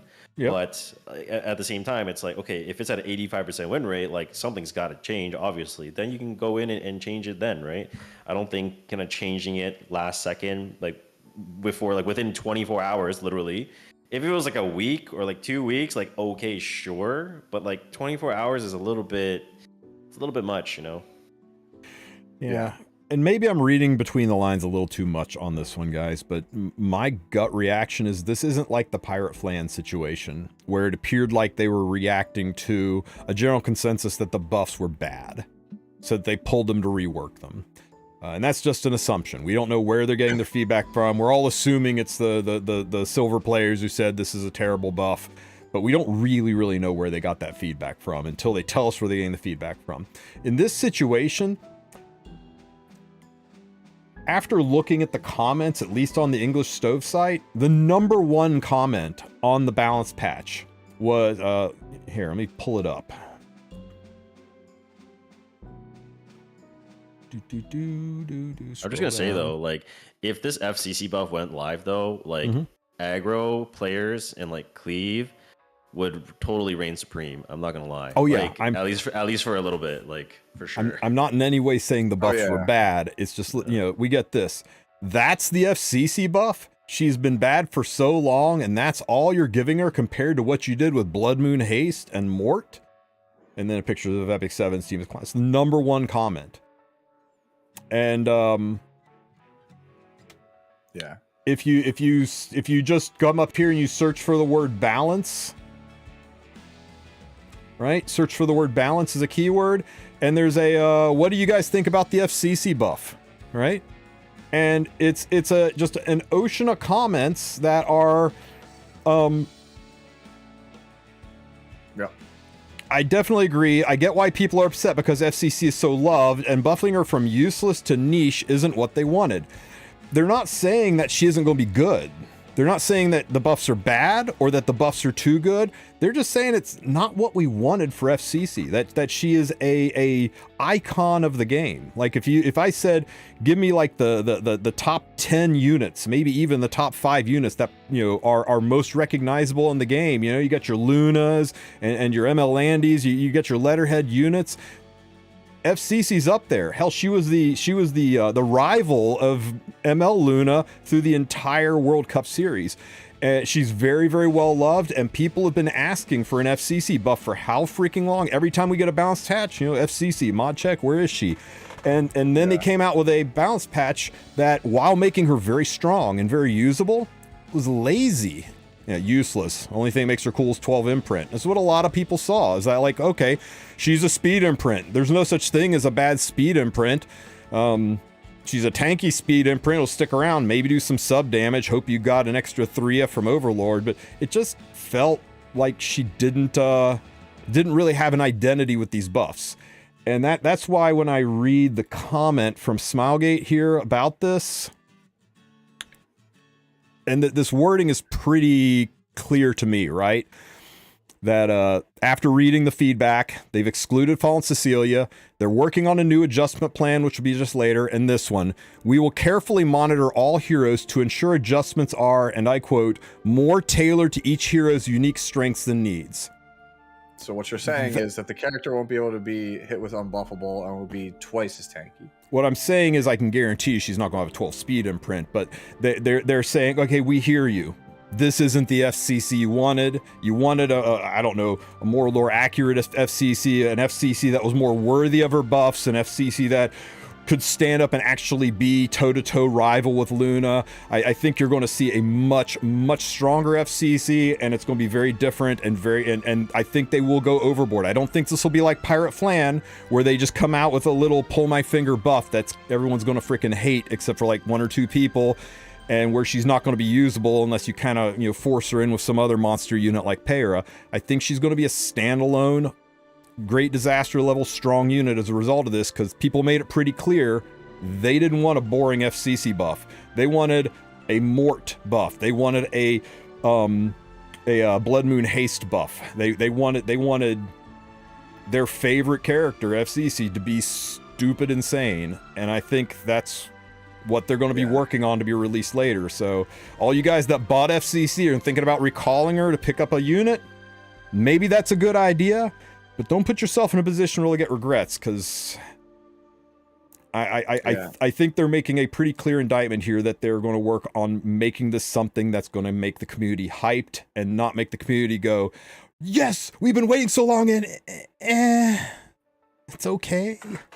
I feel like that's just such a bad take from Stove Comments, though. Like when they say it's just an imprint, it's like it's just no, an like imprint. they're right? changing everything about her. Like they're giving her more HP and everything it's kind of the same, but it's different. And like it's I don't know. I feel like people that just see that, oh, it's an imprint and that's it. It's like no, it's totally overlooked. And while I agree that only people that have duplicate copies of 3F can benefit from that, I mean that's still something, right? That still helps an archetype of people that did get multiple 3Fs kind of anticipating a change like this to kind of happen eventually, right? Yeah. And they can kind of benefit from that. So I don't know. I think it's a little bit tone deaf from both sides, I feel like, from the commenters and also from Smelky, I feel. 100% agree, Vic, and don't let my soapbox rant there make you think I think any differently. I was very excited about FCC. I thought she was so strong that I built 2 of her, right? I went with a tanky one and with a DPS one so I could play with both and see which worked out. I tossed a bunch of imprints in her to get her up to triple S. I was excited to use this unit to see if playing her fast as a mitigator or playing her slow as a damage dealer. I've got 3 or 4 other builds saved in Fribbles to test out. I knew she was going to be good, and she fits the way I play perfectly. I'm an aggro cleave player, and I was looking forward to anchoring with this unit, getting tempo out of this unit, having her be a solid sub DPS. I thought her buffs made her crazy good. And I want to reiterate that I don't think the community thought her buffs sucked. I think the buffs just weren't what they wanted. They were letting FCC be played in a way that's very different than the way they've played her in the past, and they were reminiscing about all the times they played FCC in the past, how much fun that time was, and now FC gets a change, and it's a totally different job, and she's not going to work at all like she worked before, and they weren't down with it. So I don't know. I'm dropping a lot of assumptions, but that's the general feel I get reading between the lines. Yeah, that's my worry. Like Alex is saying in the chat, buffs made are good, but people don't want a good FCC. They want a broken FCC, and I've talked with like Professor Loki and stuff about this like at length for like a while. It's so hard because like I understand, like I don't want characters to come out broken. Like I think that just exasperates the problem, makes things like worse. But at the same time, we're at that point where like if you release a unit and it's not broken, it's probably not really going to see play realistically, right? Mm-hmm. And so like that's why I was going back to what I say about balance is hard, because it's like you have to hit that like really small target where it's got to be not broken, but like almost broken, right? In order for it to actually get used. That's frustrating. A grouper's a dangerous fish. If you're in the water with a grouper can fuck you up. But if you're in the water with a grouper and 25 great white sharks, the grouper's the least of your worries. We're in a world in 2025 where if it's not broken, it's almost not playable. And that's just the world we're swimming in. It's these well-balanced mid-tier units. And it's hard to swim with sharks without getting eaten alive. You get what I'm saying? So it's kind of the world we got. What do you guys think about Shu? Like, I know she's just getting an EE and everything, but I'm kind of curious to hear what you guys think. I originally before they removed FCC on the balance patch, I thought she was going to be like absolutely ridiculous. Like if you had her and FCC together, like her and Para, I was like, dude, this is gonna be so awful. Like you're gonna be playing against like a 290, 300 speed Shu, right? Perma stealth, barrier, so you can't really get to it without hitting it with like some kind of AoE strip plus unbuffable, and then people will just pivot to, you know, ER build maybe or something, and then you just have essentially a Spectre Tenebria, but like 300 speed and not 10k HP. It's 23 or 25k HP, and I thought that was gonna be insane. With FCC not really going to be like being a factor now, I'm a little bit lower on her, but I still think she's like potentially like low-key broken. I don't know how broken, but it feels like 4th, 5th pick right now. But I could definitely see with a speed EE on a 117 base speed character that's that tanky, that has that much game impact if left unchecked, that she could be borderline a disaster, I think. So real quick, just here in in-game fribbles, I without taking gear off of anybody I care about except Luna, and I can replace that piece. Here's a 295 speed Shu with really respectable damage. I think I can drop her crit damage down a lot and push some HP up if I actually use fribbles to do this, but even just right here, it's 295 speed with her EE. This would be 307 speed if FCC was on the team with her original buffs. And the barriers on top of her stealth, and people are like, oh yeah, but you can just use a non-attack skill and strip her berries. I'm like, and at 300 speed, she's going to take another turn, and the stealth goes right back up, and she's closer to her giant rat gun. Fuck you gonna do now? I think she's gonna be really, really oppressively good. Look in the side chat. There's our guildmate Tristen. There's his shit for post balance patch. Can you put a link in Discord, because if I pull up side chat, it'll jack your cameras. Oh, okay. You want me to put it in Discord? Okay. Oh, not Discord. Twitch. Put it in Twitch. I'll pull it up there. Cool. Yeah. Yeah. There you go, man. It's friggin' It's a 300 speed Shu. Yeah, I could build something like this, I think.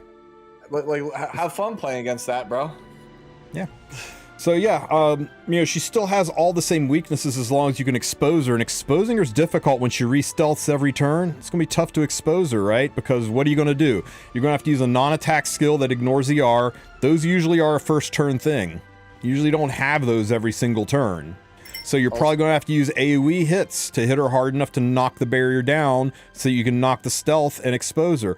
Well, now you got to hit everything, which means you're going to piss off your Morts. You're going to piss off your young Senyas. You're really going to piss off your Hua Youngs, because if you're hitting hard enough to make this Shu's barrier break and stealth reveal, you're giga hurting somebody else, and you're eating a hit from Hua Young. You're activating Janua. There's lots of things that are going to make it tough to peel the stealth off a unit as beefy as this.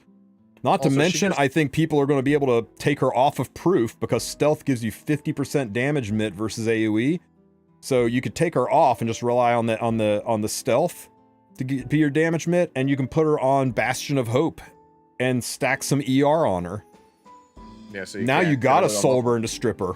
I don't know. I think there's a lot of possibilities with this unit. Also, don't forget the character gives a speed buff to your whole team on her first turn. Oh, that's right. Yeah. Her S3 is a speed buff. And she's a dark unit, so you can use her with Para. Fun, fun, fun. Giant rat guns coming even faster. I think what kills me. Tell me if I'm wrong. Tell me if I'm wrong. Tell me that this EE isn't exactly what Operator Cigarette needed to be relevant. It's actually, yeah, it is pretty much exactly what her biggest issues are she's not fast enough, and she doesn't do enough damage, and she's got no survivability. Survivability, damage, fast enough. Yeah, I know, but with 10 more speed, it would just be that much easier to get the damage on her, because you aren't losing so much damage trying to get some speed. I do think she still needs a damage boost to be able to break modern barriers, but this is a good start. This is a step in the right direction. It really felt like they said, let's make an EE for Operator Cigarette, and then they went, nah, let's give it to Shu. I don't know if a speed EE for Operator Cigarette would have been enough, though, to be honest. Like, her identity as like a nuker to kill like, you know, protection set or just barriers in general. Like I don't really know if that is the answer to solving the problems that she has, especially with the end getting buffed with crit resist and Ilnav existing. Like, yeah, I don't know. Yeah, yeah. I'm a little bit there with you, just because she's got like 1,000 attack. It's like it's pretty bad. She's like her job is to be a nuker, and she's got like it's like almost like Desert Jewel Basar has like slightly less attack than her.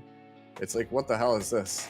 This is a nuker with that stat line. And the thing is, because the base stats are so bad, giving her attack percentages, the EE doesn't do it.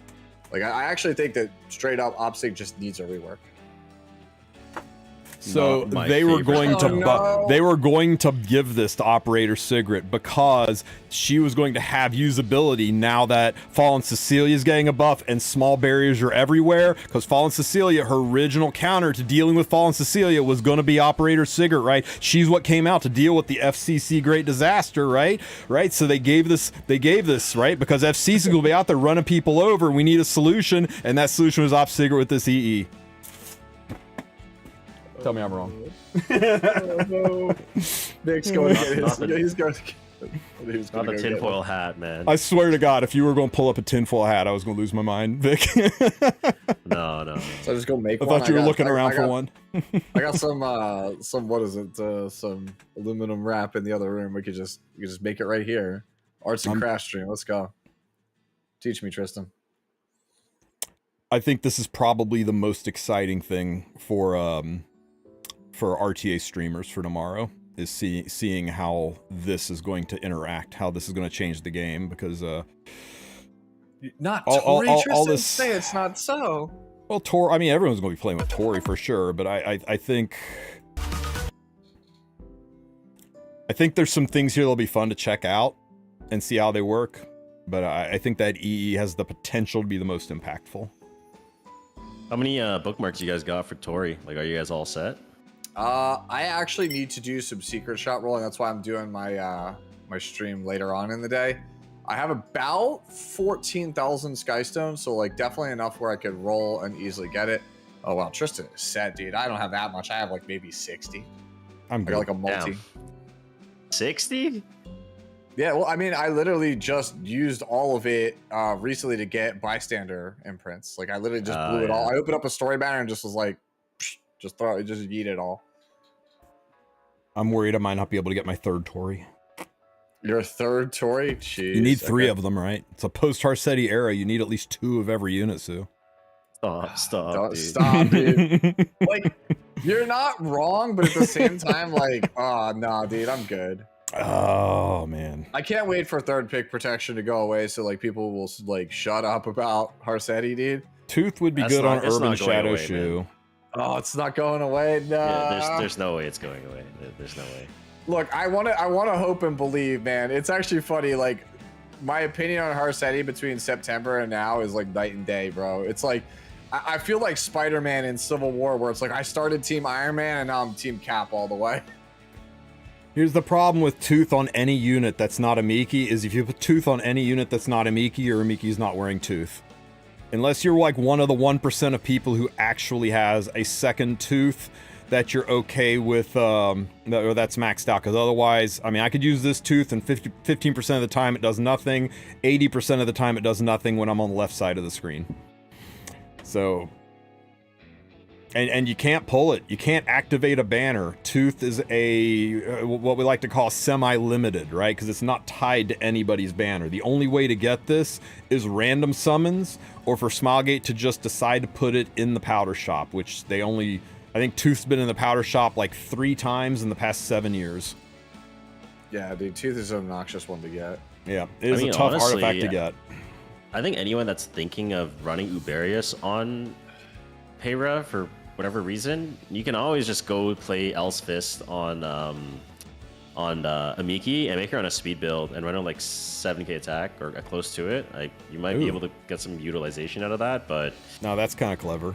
El's Fist, yes. The damage stacks up like crazy as your yeah, bro. I'm with all the people in chat that are trying to go like base speed counter Wukong with his EE on Uberius. That sounds like a riot.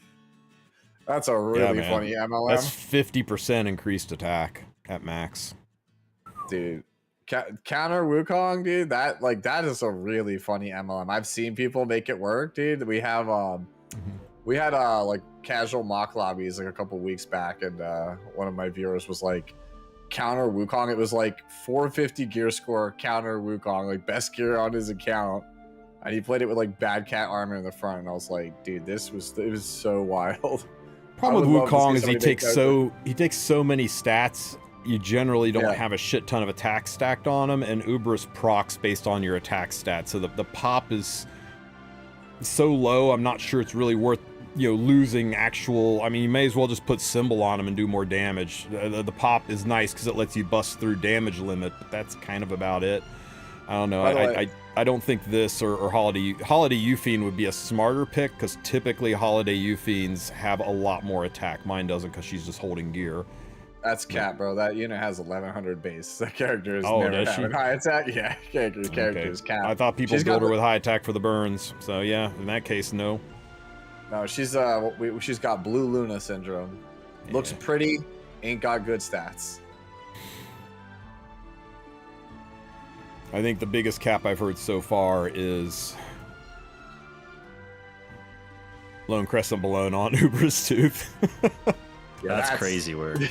That's great. I was like, good luck keeping her alive without Sigurd, and they said, oh, you just put her on lifesteal. Like, oh god. That was like someone that said run a strays on Uberius to one-shot stuff without crit. I was like, bro. No, I'm sorry, dude. Straze is straight up just that character stays killing hunts for me, man.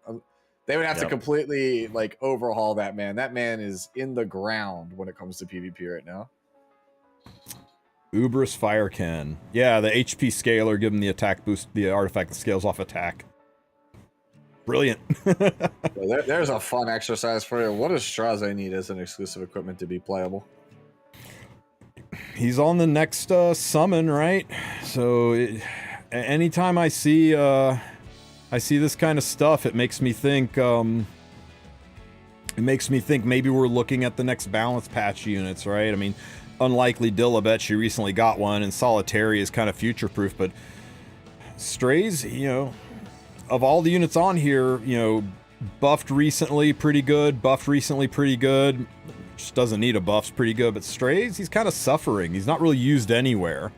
A handful of people will say, he's still great in hunts. I'm like, for all the nuns of times you do hunts, because if you got enough gear to build a Strays, you sure as shit aren't farming hunts. Your ass is in Rift.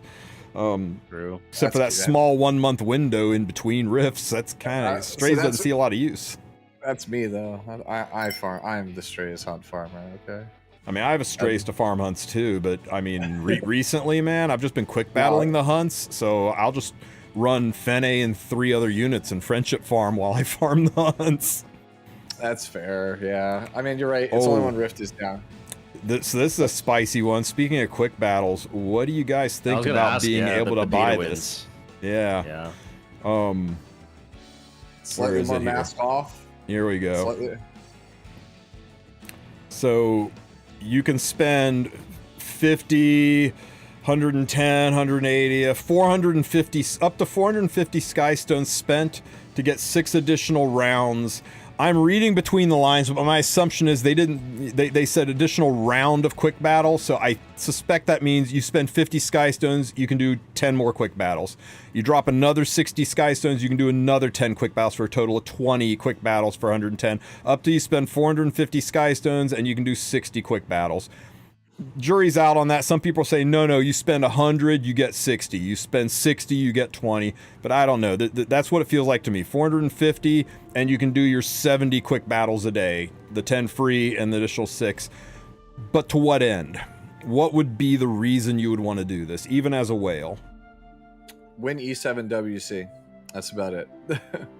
Yeah, it's the only thing I can think there's no benefit, other than maybe the mega whales that are spending millions, the Brother Stones of the world. That's it. Yeah, the guy from Korea with the 3 million spent or whatever. Maybe him, but now maybe like your getting ready to go to bed, you've just brushed your teeth, you lay down, you went, fuck, I didn't do my Epic 7 dailies. Maybe you could drop 50 or 60 Sky Stones and zoom bang it all out and collect your stuff if you're that kind of nuts. Maybe during a buff event and you're a Giga Whale, you know, this lets you squeeze in 70 targeted super fast quick battles and then it's back to Rift. But yeah, I don't know. I don't see in a world of background battling and where the Giga Whales are typically farming Rift anyway, I just don't see I just don't see where doing 70 extra. Now, from my one guy mentions like, well, yeah, but you can use this to really push Arena, but I don't think these quick battles will work in Arena. Quick battling Arena is a different system than quick battling hunts, and this specifically says hunts or spirit altars, doesn't mention Arena. So you won't be able to use this to, you know, hard push and inflate your score, especially in the last hour of Arena push. I don't think that's a thing at all. Real talk. Since you're an Arena player... Oh, sorry, go ahead. I was going to say, real talk, why can I not use quick battling to clear adventure? Good Same take. reason Honestly, you can't. good take. Same reason you can't use it to clear expos. It's so annoying, dude. I would never even bother using my quick battling on Spirit Altar or Hunt if I could just use it on like unrecorded history. Well, I think you just answered your own question. Why would they do something? I mean, you know, this is a way to make people engage with a part of the game that they normally wouldn't engage with. If we didn't get the daily 10 quick battles, I don't know that I would ever touch hunts or spirit altars. But Tristen, Etheria Restart has it. We've talked about that game has a lot of things that would be nice to see in Epic 7. But yeah. Very much so. Where's my quick battling on Expo? It's on the same patch that we get the penguin slider. Don't forget the Tier 4 expos, right? That was supposed to be coming at some point. Yeah, guys, it's coming. It's in that patch, whatever patch that is. Guys, no cap. I've said this a couple of times. I'm genuinely concerned about how stupidly easy a lot of the repeatable, grindable PvE is. I mean, for us old timers, that's just quality of life, and it makes things a little easier because we only engage with that stuff for, you know, to facilitate our high-end gameplay. But for people that have just downloaded the game, man, this is kind of the thing that keeps them involved in grinding and working on stuff. Usually people, when they are getting to the point where they're thinking about making the jump into RTA, a lot of them haven't even finished Abyss yet. A lot of them are, you know, have maybe only had their Wyvern 13 full auto team for maybe a month or two, and now it's just like, pull the brand new unit and press auto and you can clear the hardest farming content in the game. Pull the new unit and you can quick battle 1-man or 2-man all of the hunts and friendship farm your units. Abyss, all you need, you want Nightmare Raid? Well, did you pick up this new unit? When was the last time we had a new unit that didn't solo Banshee? Right? Schneal solos Banshee, Young Senya solos Banshee, Fene solos Banshee. It's kind of crazy, right? Bro. Got it. Harsetti, noted. I think that's power creep, So, right? Like, yeah, the new units that come out, it's natural for the hunts that were kind of since the beginning of time. I think it's kind of natural, right? And that brings me around to what I'm saying. Here's the thing, right? People play the game and they progress through the game and they go, okay, I've done everything I can do. I've beaten all the abysses.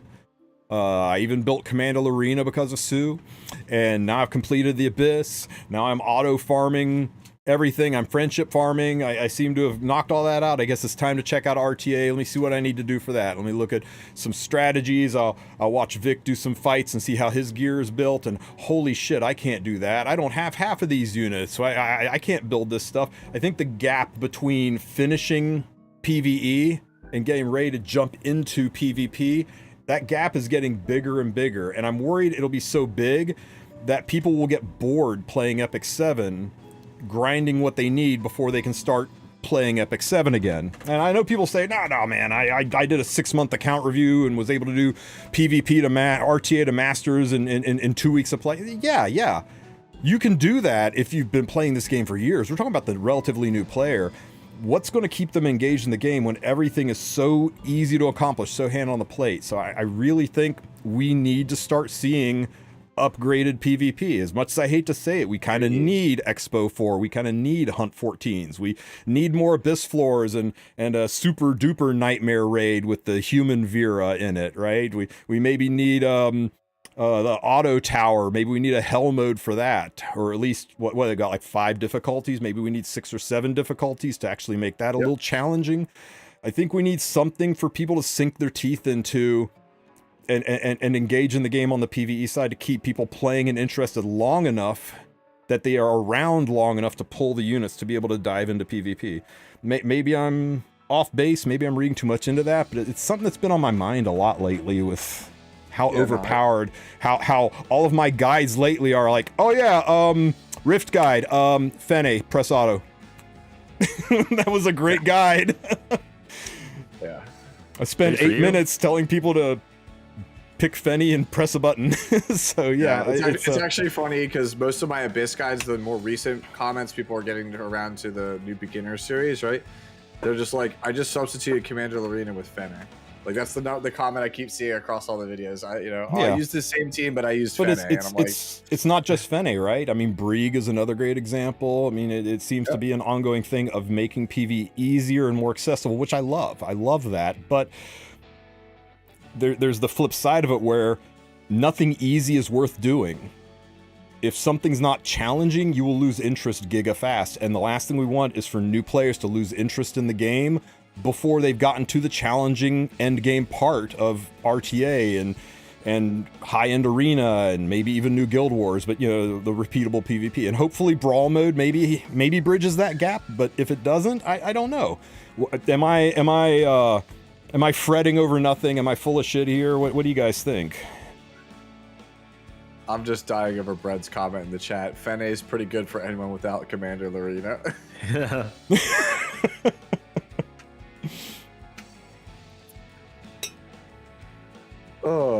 No, you're pretty much spot on. I've had the same opinion as you. Like we talk on the regular, so like where I stand on this, but I feel the same way. I'm like, Hunt hasn't changed since COVID lockdown. Like we were in lockdown when the Hunt 13 came out, like, and it's still the same.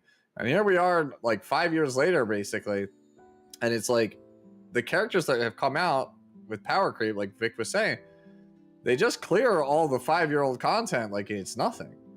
And so now you're just like, what do I do? Like there has to be something else that is a bridge between World Arena and finishing the PvE content that exists, because as you said, the people that are playing even at like gold and masters are still in franchise players that even if they're very casual, right, they've still been farming hunts for like probably 4 years longer than you if you're a new player. And so you would assume, if at least they roll some gear, that they have some usable pieces, and they've gotten lucky and gotten like a good chunk of the characters in the last 4 years. So you just feel like there's an ocean between what is, somebody with like a year of experience versus somebody that's been playing for like 4 or 5 years. And I've always said that that's like one of the things that's really annoying. When you are in a game that is going into year 7, the young blood is how you stay in the game, right? We have the dash event, right? You need to nurture that young blood when it comes in. Make them feel welcome, make them want to stay at the game, and make it feel like when they watch a Vic Chun that they can be Vic in a reasonable amount of time. Like you don't want to feel like, oh, I'm watching Vic, I want to be just like him. I could get there in 3 years if I spend money. That feels awful. That's a terrible thing to tell somebody. I agree that there should be new PvE content for sure. I think that like there should be new Abyss floors, new challenge floors. Like Dagger Sakar can be updated. Like there's a ton of stuff that they can do, right? Just off the top of our heads, for sure. But I think like that goes for every game though. Like even if say like I want to like play Summoner's War like right now, right? Download it, install it, and I want to get competitive. I want to be in the top 1%. It's like there is going to be like some level of work that you are going to have to, like some amount of time that you're going to have to invest. And I think that's just natural progression, right? Just how like what you guys say with the dash patch and everything, like, yeah. No, I 100% agree. It shouldn't be easy, but the point is like it feels like it's an near impossible ladder to climb for some people. They need a little bit of a boost. I'm not saying like give them everything, right? But like some of the like the stuff like the gearing system is pretty unforgiving RNG wise compared to a lot of other competitors that are out there. Like I know it's like a holdover from like Summoner's War, but I feel like 0 gear out of RNG. 5. How about you? Yeah, 0 out of 5. Also, the game should be at least a little bit more forgiving with its He's gearing an awful systems. quiet there, Vic. Are you 0 out of 5 or what? Yeah. Okay. Yep. That's fine. Solidarity. Come on, man. I'm slow. Like, this is known fact. I'm a slow player. Yeah, man says he's a slow player. I turn on his stream, man's got 2 310s and is like, I'm slow. And I'm like, bro, I got 1. And that's if I put all my speed gear on it. 310 not 315 is all I'm saying. Like, Yeah, well, yeah, that's the truth. Yeah, that's, Now, Rue said something earlier. He said that I'd argue against that personally. PvE was supposed to be hard when that's all that there was. I'm not saying PvE needs to be hard. I'm saying it needs to be challenging enough to keep people engaged with the game. All yeah. right? Perfect, And perfect that, example, to actually. bridge that gap between I finished my Wyvern 13 and the gap between I'm auto farming Wyvern 13 and I'm ready to start RTA should be a couple of months, not over a year. And you're talking if you're saying the average path to actually legitimately playing RTA, not just farting around in bronze, right? The legitimately engaging RTA takes a year, then you should be at the Wyvern 13 full auto mark. You should be accomplished all your PvE goals in the first 6 months, so that you've only got, maybe another 6 months to bridge the gap. That's not so bad. But if you're doing all that stuff by the first week, by the second week, and a lot of people are auto farming some of this stuff on week 2, and then you've got to go 6, 8, 10 months before you can even think about RTA. That's pretty brutal. So I don't know. That's just something I've been thinking about a lot lately is how do we keep new people engaged with the game, especially with the limited amount of content that's been kind of squeezed out lately. Yeah, I think it's just a couple new interesting pieces of PvE content. And I really think if you just make gear RNG, lesser, that goes a long way, right? Because the thing is, you can do you don't need let's say like Blue Crow or whatever is like the meta tank, and you don't have him. Like you could probably use like a Raz or something, right? Or like a Yulha. You can use a character that's similar-ish as long as it's on good gear. It'll be solid and at least get you to like champion, right? Like I have used like Celestial Mercedes or like what's his name, like Sorella. We did a couple weeks ago on stream. We played Xeno. We literally were trying to climb with Xeno on ladder, right? Like you could play this stuff in like Masters and Challenger and get away with it if the gear is good. If you give new players good gear, even if they don't have insert broken meta unit, they can still find a path forward. But if you just make it so that they spend a month, 2 months trying to gear one character for it to be like pretty solid, it's just going to be a wash. They're just going to get frustrated and give up. Valid.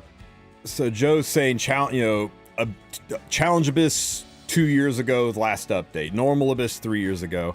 To be fair, that's one and done content, right? It's challenging, it's fun. How many people watch an Abyss video, Sue?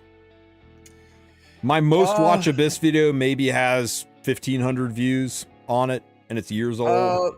It's probably like, I think my most viewed one might be like one of the Challenge Abyss guys. I think it was like 10K, but that's about it. Like the standard is like 2 to 3K tops. Right. Because it's one and done content. Once people do it, it's over with. How about Rift? My Rift video has, I think, 48,000 views on it, and it's just use Fen A and press go. That's because lots of people want to do Rift. Why? Because they're going to do it a lot. They're not just trying to squeeze through and be done. It's repeatable, farmable content. So Smilegate does seem to be more interested in focusing on repeatable, farmable PvE stuff, right? We got auto tower updates, repeatable content. They changed Ancient Inheritance, repeatable content. They're coming out with the Brawl mode thing. They're coming out with Guild Wars. They're looking at giving us new PvE stuff or upgraded PvE stuff. But a lot of work and effort goes into new Abyss floors, and I don't think it's appreciated by the majority of the audience. So that might be why we're not seeing as many. This is my chance to plug an idea that was proposed by me and a couple of people in my Discord. We were just kind of farting around a couple weeks ago talking about this stuff, right? What if you remember how, or they still have it? Like, there's a leaderboard for Auto Tower, right? Right, to see who could clear it the fastest, right?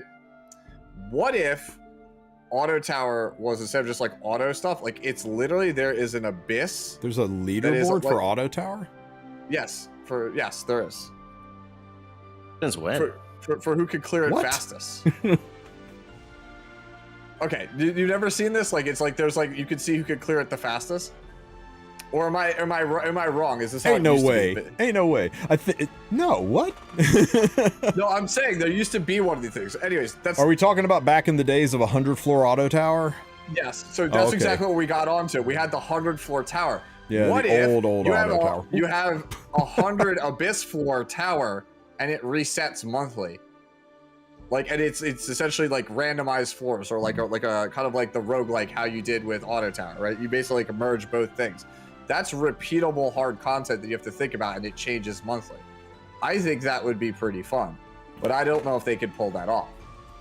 Well, I can tell you that, you know, and they've said as much in our meetings with them, that they're aware of the charm drought, they're aware of the lack of content, and that they were working on things to address that. More things for us to do, things that aren't just RTA, things to do with our stamina, and they weren't full of shit, right? They announced the brawl mode. Here's something you can do when you're tired of RTA, you need a head break from that, but you want to do repeatable, farmable content that's fun, maybe has a shop. It's crazy that brawl mode's getting a shot before RTA is, but here we are. They made changes to Arena. I don't like them. I think they were overall negative, but at least they made changes to it. They're coming out with changes to Guild Wars, which hopefully are more than just cosmetic. A lot of people are saying it's just Guild Wars being reskinned, but I'm telling you, having 3 strongholds, each protected by 3 sub towers, that means 9 people in your guild are important instead of just 4 people in your guild are important to the success of your guild. So I think it does offer a lot more synergy and strategy to it. So I'm kind of looking forward to see what they do with Guild Wars.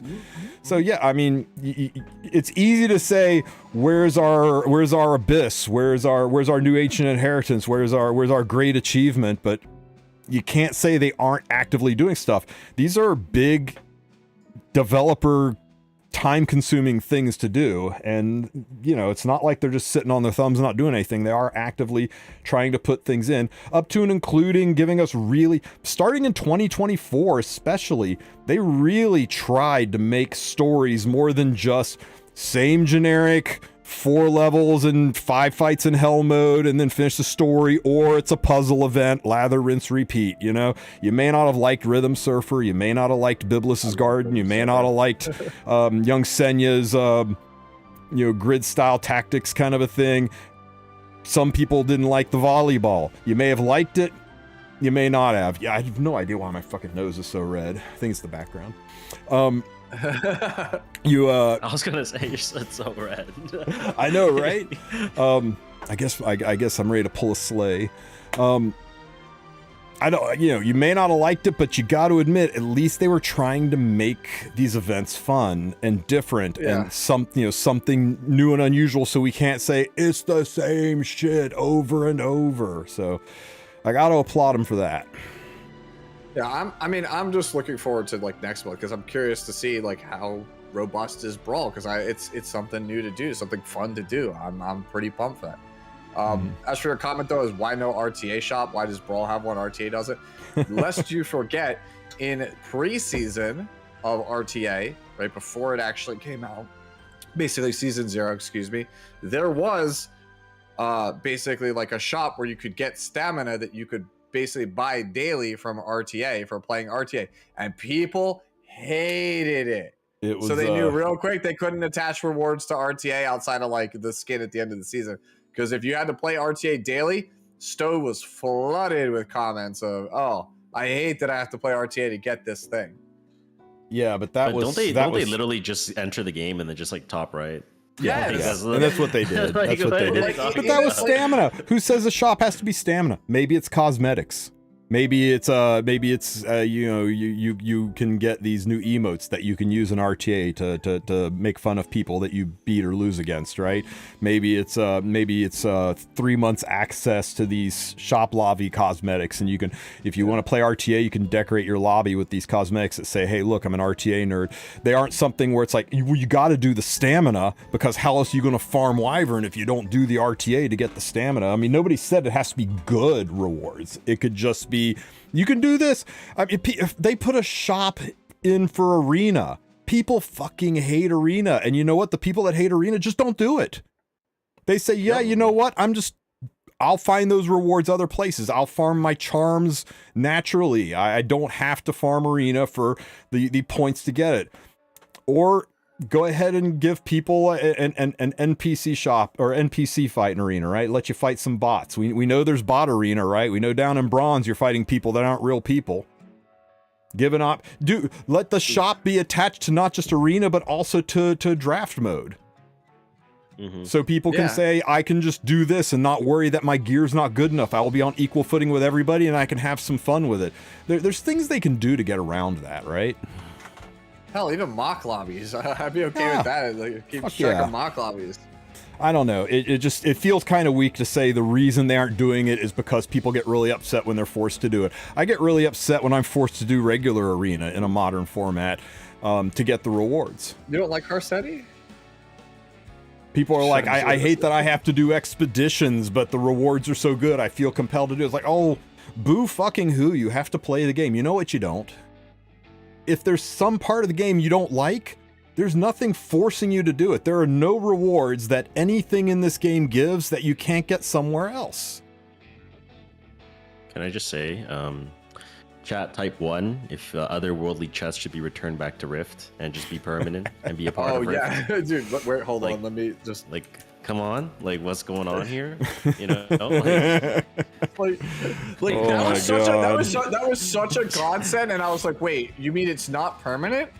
I thought that, like, I was about to say it was one of the best quality of life features the game had in like a year, and then they're like, oh no, dude, it's just like for like this like 5 or 6 weeks, and I was like, wait, what? It's not permanent? Like, what do we? Like, does it even hurt anybody? This is exactly what I was talking about. Anyone. Like, gearing. No, it doesn't hurt anybody. It helps you. It gives you a statistically above average piece, and if it rolls average, it is still a statistically above average piece, and therefore beneficial to the base, like as a whole. It's crazy to me that that's not permanent. Thank you for reminding me about that. Like, I'm actually mad now. That's ridiculous, man. Like, I spent like 150 leaves on the Rift event, 0 pieces. Like, what's going on? You know, otherworldly chests would not let me down like that. You know, right? Yeah, no, exactly. That's exactly it. Dude, I got some bangers, bro. Like, I got otherworldly chests, man. That paid off huge for me. Yeah, I like worst piece I got was like 98 equipment score.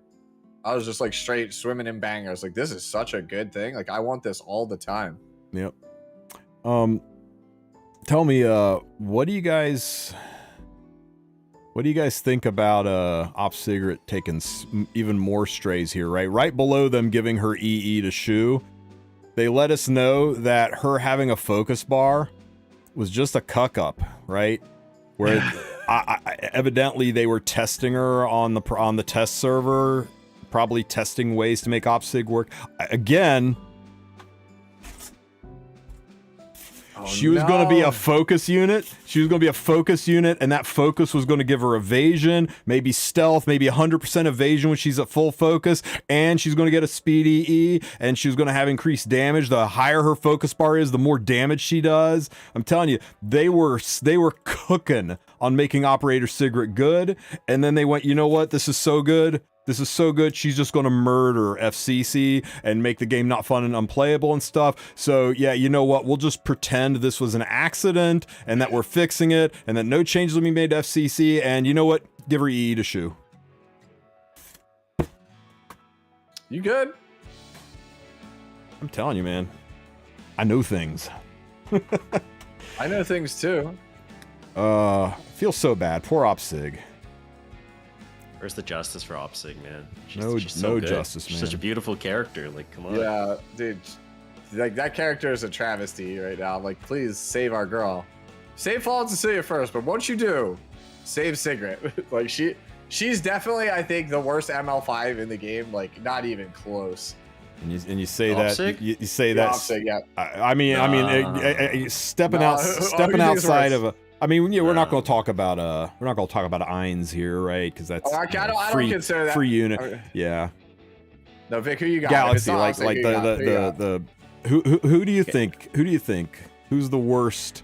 Because I think it's not OpSig either, but I'm curious who you think is low worse. key. I'm just gonna say it. Dark Corvus, man. Dark Corvus, like, hell yeah. MLK That's exactly who I was thinking of. MLK Run is also shit, man. Like, dude, somebody was trying to explain to me earlier that MLK Run was like good versus Dark Para because it charges him quick. I was like, but what if she dodges? If Stove said it was ML Para, then ML Para would have gotten a buff. Stove was pretty evenly split on ML Para. Yeah, I will say this. Dark Corvus is pretty shit right now. I will say that. Like, he's definitely, like, down there. You know what? No, I'm actually going to yield. I'll say it's Dark Corvus. Because the thing is, OpSig at least gives attack buff. Like, team-wide attack buff. Oh, remember we used to use Dark Corvus all the damn time in Guild Wars? Like, if I was... he's still honestly okay, though. Like, in Guild Wars into right certain now. fights, right? You run across the occasional person that doesn't have a... Evan in chat in shambles. Yeah. It's our guildmate. He's the resident Dark Corvus like fanboy. I mean, if there's Ruel, we're campaigning for him to get a buff. Evan, go with us on this. I can't hear you. I can't hear you. He muted us. He's like, screw you guys. Yeah, because like you're right though. I could build like a 260 speed OpSig, like maybe build no damage on. Maybe even faster. If you just go full speed, no damage whatsoever, you're just like, yeah, it's here for the attack buff. Is it good? No, but that's still more useful than Dark Corvus. Does Spectre have a use in PvP nowadays? Nope. In very low end RTA as a 4/5 pick, she's still terrible. So no. Cougar Bat is kicking the air right now, man. Yeah, dude. Cougar Bat is on a campaign right now. He's on his fucking knees, dude. Yeah, he's on a campaign, bro. You'll like log in and you'll see like something was sent to the community managers, and it's just Cougar Bat being like, please fix Spectre. Please, just change the E. It's not good. Very niche situation. Cougar Bat's like at Walmart, he sees the Steny suggested buff, he just drops to his knees. Oh, man. What about the Ravi skin and all the skin? Here's what I think about the skins, right? The skins will have to be attached to a epic pass. We're in the middle of an epic pass. You're probably going to see a new skin come out every quarter tied to an epic pass. I think sometime in April, May, second quarter, we'll get the first one. It'll probably be the Ravi skin because that one will look the most completed. And then third quarter and then fourth quarter, you'll see the skins come out. But they got to spread them out a little bit unless they plan for some other way to release them, because they can't double stack these epic passes, or they probably won't double stack them, or they're going to have to find some other way to introduce them into the game. We're going to get them. They've announced them, but they'll spread it out, guys. That's content over the entire freaking year. I mean, like it's better that they take their time to get it right and worth people's tickets or Skystones or whatever, rather than it being kind of like half-baked, right? So I think it's totally fine if it's not out sooner than later. I proposed this question before, but how do you guys feel if a skin comes out and it's dollars only? Can't use Skystones, gotta like straight up cash. Does it give me speed? No.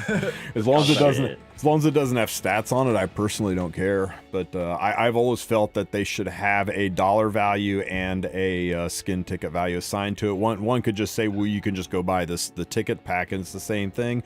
But I tell you, people are more inclined to push the purchase button when it's on the screen than to go and try to buy the equivalent in other currency to spend. It's just that extra step. It actually slows people down.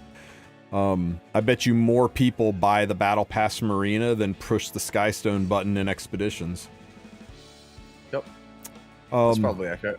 So, Book of Memories, if you guys want to find out why I fucking hate this rabbit, you can go watch Ran and Ahmed try to go on a date and get constantly fucked with by this asshole rabbit. So that's fun. It does have a Also, nice ring. Also, with the absolute worst line in like E7 history is in that side story. Oh, where is Redos?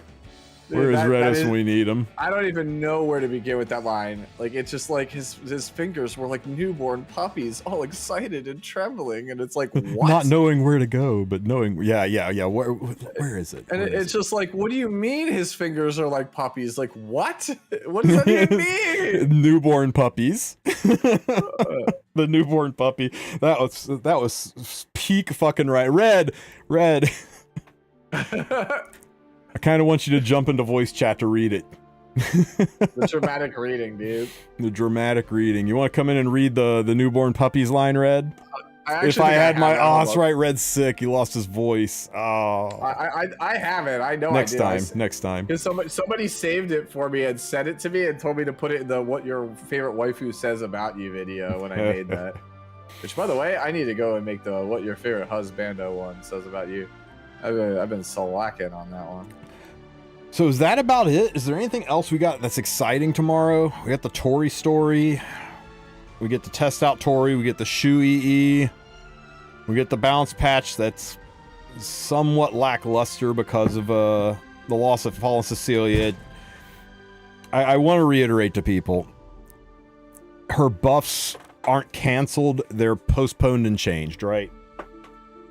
They aren't we'll get saying them in 10 months, bro. They aren't saying focus. They aren't saying we're not ever going to buff FCC again. They're saying you guys didn't like this, so we're going to go back to the kitchen and make your dinner a different way. And hopefully it's good. Hopefully it's not like Flan where what they came up with is and I don't think it will be. I think they learned from Flan, and this time they're going to make sure when they drop this it's going to be crazy. How long did it take Flan change? She was not the next patch, but the one after, if I'm not mistaken? Or was she the next one? From when they canceled it to when they did it. 2 months, so she was the very next bounce patch. I thought it was 2 patches. I thought it was 2 too, but a couple of people in chats are saying 2 months, and the next one, I think. Or regardless, it wasn't long. I suspect 6 weeks from now, we'll be talking about what's going to happen to FCC in 2 weeks. And I suspect the conversations are going to go something like, holy shit. That's what my gut's telling me. My gut's telling me they're going to make her... She was the first great disaster, and I think she's going to be a great disaster again. How much did I miss in this podcast? An hour and 40 minutes. Just watch it back, man. Yeah, I'll post it. The VOD exists for a reason. Yeah. Is this patch gonna be until reset? Please say no. Is this patch going to be until what? Until the reset. Like when the server goes live, it's available. All right. Well, I hope it's not until reset, man. Otherwise, it's cooked. I'm sorry. What was the question? No, if it's gonna be until reset. Yeah. Is what going to be until reset? The patch. The bounce patch? Bounce patch will go live when the game comes back up. Hopefully not tomorrow. Why not?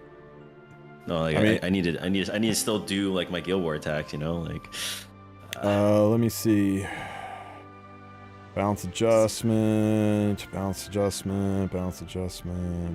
Has Rat even talked about it yet? Oh, you're saying will the downtime last the entire? Yeah. It's the end of season. It really doesn't count until Guild. I really hope they knock it out of the park with this Guild Wars. It's so important, right? It's probably the most important change that Epic 7 is going to have in a long time, right? Because if Guild Wars is exciting and engaging, people are going to want to join guilds. When people want to join guilds, they form communities. They jump into guild discords. They talk to each other. They strategize. They come up with plans. They talk to each other about how to be better. They get hyped about the game. Communities are what drive gacha games. Right? Yes. How many people say I'm only here because of the friends I've made, because of the community that I'm in? I'm only here because of the community. That's like everybody that's been playing more than 3 years. We sure aren't here because we sure aren't here because like farming, killing wyverns for the 10 billionth time is what does it for me, right? We're here for the people. And when communities stop talking, when guilds stop chatting, when discords go silent, that's when EOS really does set in. So I think the guild war change is probably the most important change we've ever had as far as like what we really needed to be a home run. So I'm really fingers crossed that's going to be great in March. Yeah, I'm really looking forward to that Vic video, bro, because it's going to be 1 of 2 videos, bro. It's going to be literally Vic talking about how game is saved, greatest update of all time, bro. Or I mean, he's going to be like, this is the worst rework of all time. This is dog shit. I swear to God, I will crash out. If the update sucks, I will 100% crash out. Like, the words emergency patch better, if it's just cosmetic, the words emergency patch better pop up fast. The Vic video can only be 1 of 2 things. It's either the biggest glaze you've ever seen, or it's just the biggest crash out you've ever seen. There is no in between. 100%. I'm very hopeful on that. I'm very hopeful. So funny. Even more so than Brawl mode. As much as I enjoy the Brawl mode and stuff, I'm looking forward to more farmable content. Guild Wars creates community. Why play Brawl? We can play TFT. That's all I'm saying. Yeah, but you know, TFT doesn't give me 3 leaves. Yeah.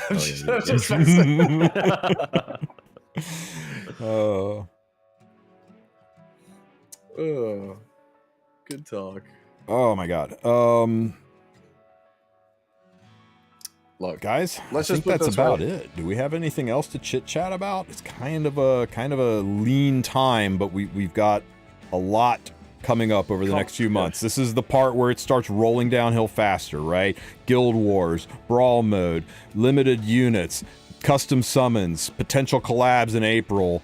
This is where it starts hitting us harder and faster. So I'm pretty excited about that.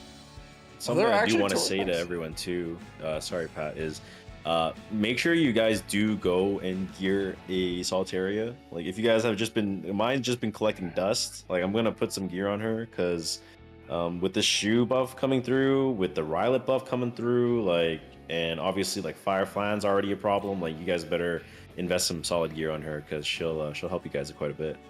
Yep. I don't know if my Solitaria is going to cut it, but I'll give it a shot. Also, got gear to Green Bazaar. That's all I'm saying. Let's gear Green Bazaar because DN's getting buffed. Let's gear Green Bazaar. Yeah, Bazaar's stat line is so wonky for how good for what his kid is, dude. Just for fun, guys, go look at Green Bazaar's stats if you remember it. If you're just like chilling tomorrow, just go look at his stats. You'll be like, what the hell? This man got more defense than most knights. Why the hell does this man have so much attack? One last thing that we didn't discuss, right, is packs. The real content. The Tory in a lifetime packs. The Tory in a lifetime pack. Smoggate's basically saying, hey, destruction immunity. Do you think I'm on base when I say whatever this gear is, it's probably the gear they were using on her when they did the demo video? Do you think that's a fair take or not so much? You know, when they were demoing the unit on the video. I think that's kind of valid. That's valid, I think. So, I mean, we got your whale pack, and they are boosting the amount of sky stones in it, right? Yeah. That's actually pretty fat, right? The whales don't really care about the hero and the artifact. These are just imprints, maybe coin shop coins, but we all love the slate and the bottles. I don't know why you have to choose one. Are they so damn valuable we can't just get both? That one pack where you got both of them from a single pack, that was choice. I bought the shit out of that. But are crown bunnies basically the crown like the Alexia things? The gifts? Yeah. These are going to be the currency that you can spend in the web event, right? Okay.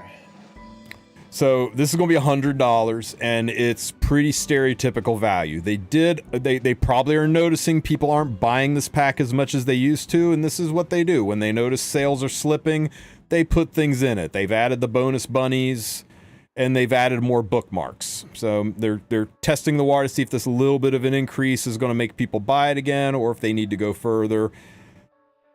Want to give one last time for the people in the back who haven't heard this before, please be aware, anytime you see times 15 on the summon, it's deceptive language. It's not 15 4 to 5 star summons. It's 15 4 to 5 star summon tickets, and it takes 5 tickets to do a summon. So this is 3 summons. Okay, but what if they did give you 15 4 or 5 star pulls? Would that be just insane value and make you? I think this would be one of the best packs for a newer player who's got $100 burning the hole in their pocket. Let's get a Smilegate. And then this one right here is, of course, half of the value, so it's going to be half of the price. This is your $50 pack. But these are the unusual ones, right? This one bunny, one leaf thing, that's kind of weird, right? I think this is going to be purchased with gold. I think there's no way they put a $sign value, because even a 99-cent burning passion pack gives you more than one leaf, right? Yeah, I think that's gold. I think this is gold. Now, the optimal gear pack, this is the question, right? The once-in-a-lifetime packs were like $30 for ML Luna, but they've recently started jamming these mana reset stones, which they think are the best thing since sliced bread. They overpriced the shit out of these. Do you think this drives the Tory pack up to $50, or do you think this is still going to be in the 30 range? Oh, I think this is... Dude, if you told me, like, it comes with 6 pieces, right? 6 pieces of already pre-leveled, pre-statted gear. Probably gonna go at 88 gear score. It's what the 88 gear usually is 88 gear score. You know, good mid-tier gear. Nothing to write home about, unless it's got 17 speed. I'll laugh, dude. If it's pre-rolled gear, $50. If it's not pre-rolled gear, $100. Bro, what? No. I still think it's $30. Bro, where's the tinfoil, man? We gotta get you something like that, man. Yeah, we need you a hat too. I think if it's $30, this is a good pickup. I think if it's $50, this better be insane freaking Tory gear. At which point in time, it's maybe valuable for the 1-year player. But by the time you're past the 1-year point, you probably have better gear than this laying around. I don't think that's that crazy of a take what I said though, because like look at the Harsetti and the Luna gear. That stuff was not pre-rolled. That stuff is like always 100 equipment score, dude. Well, it says it's plus 15, so it is pre-rolled. Oh, okay, that is $50. $50. Something to add as well is if anyone is looking or thinking of building Tory, Green Vildred does have the same base as Tory. So if you guys are in your fribbles or whatever, feel free to like crank the Vildred to see what you can make. If you guys are looking to make a Destro Tory, just FYI. Good advice. Don't listen to this man. Use Arbiter Vildred. He's cooler. They got the same stats. Actually, you know what? Use Kisei, bro. Are they the same stats? Yep, same stats, bro. Just use Kisei, bro. So, as much as people are not that keen on these gear packs, I actually really, really like them, because this is a way to say, hey, you spend all your bookmarks to get this unit, but you can't use it. You don't have the gear to really use it in any functional way, because maybe you just started. Maybe you've been playing for 2 months. Maybe you haven't got to the point where you've even bothered to farm Banshee yet. All your friends said you got to go farm Wyvern, so you farm Wyvern. You don't have Destro gear. You certainly haven't been able to handle A13 yet. You don't have a lot of immunity sets. You've got that free Destro set already on your hunt team. You don't have a lot of gear. This is a way for a newer player to whip out the credit card and gear their brand new unit to a acceptable usage, even in low to mid PvP, right? Submasters PvP. You could use this unit with this gear. And you may say, well, yeah, but that's just pay to win. It's like, well, gotcha game. I mean, where you guys been? I think it's a nice way to turn free-to-play new players into casual spenders, which you may or may not agree with that, but that's the lifeblood of the game. That's what keeps the lights on at Smilegate, so they can make new units. It's people buying things, and it's a useful buy, and it doesn't unbalance the game, right? Elf Mage is not going to look at this gear and be like, oh shit, must have. It's not going to widen the gap. It's going to move the newer players up a bit without really nudging the higher end players. And I like things that close the gap. And you heard me bitch about PvE and that gap widening. This is gap closing kind of stuff. This lets newer players jump in and play with the toy they just got. Nothing worse than pulling a unit and finding out you can't build it. So yeah, I wasn't keen on this initially, but I kind of changed my tune. I like that they sell kind of middling gear specifically designed for Eunice so that people who are willing to spend money on the game. Yeah, nobody likes toys without batteries. Very good way to put it, Asmodeus. It's nice that they're letting you buy the batteries sold separately option here. 5 to 6 month player here is ML5 recruitment every year. So far it has been. They've done a headhunt event every year for the past 3 years. One can only assume they'll do it again in December. It's in their best interest to do it. Over the holiday season is the time period where people's lives get chaotic. They're off from school, they're off from work, they're traveling, they're doing stuff with family, they're doing New Year celebrations, Christmas celebrations, whatever. Even if you're don't celebrate the holidays directly, you're still enjoying the time off from work and school, right? And nothing stops you from logging into a game more than having your IRL schedule screwed up, having other things that are taking your interests away, and something that reminds you to go, oh yeah, I need to press the button, log in, and do this thing, keep my head going. Even if it's just 5 minutes a day, it keeps you pushing that button and logging the game every single day so you don't break the habit. You go 2 weeks without logging into Epic 7, you're infinitely more likely to never log into Epic 7 again. 2 weeks to break a habit is kind of the rule of thumb, right? That's kind of like if you can stop smoking for 2 weeks, it starts to get easier. If you can stop playing gacha games for 2 weeks, it starts getting easier. So they don't want you to break the habit. So it's in their best interest to keep you logging in, and that's why they do the headhunt event every year, and that's why it's always over top of that chaotic time. Wait, what? A headhunt's coming? Nah, we were talking about.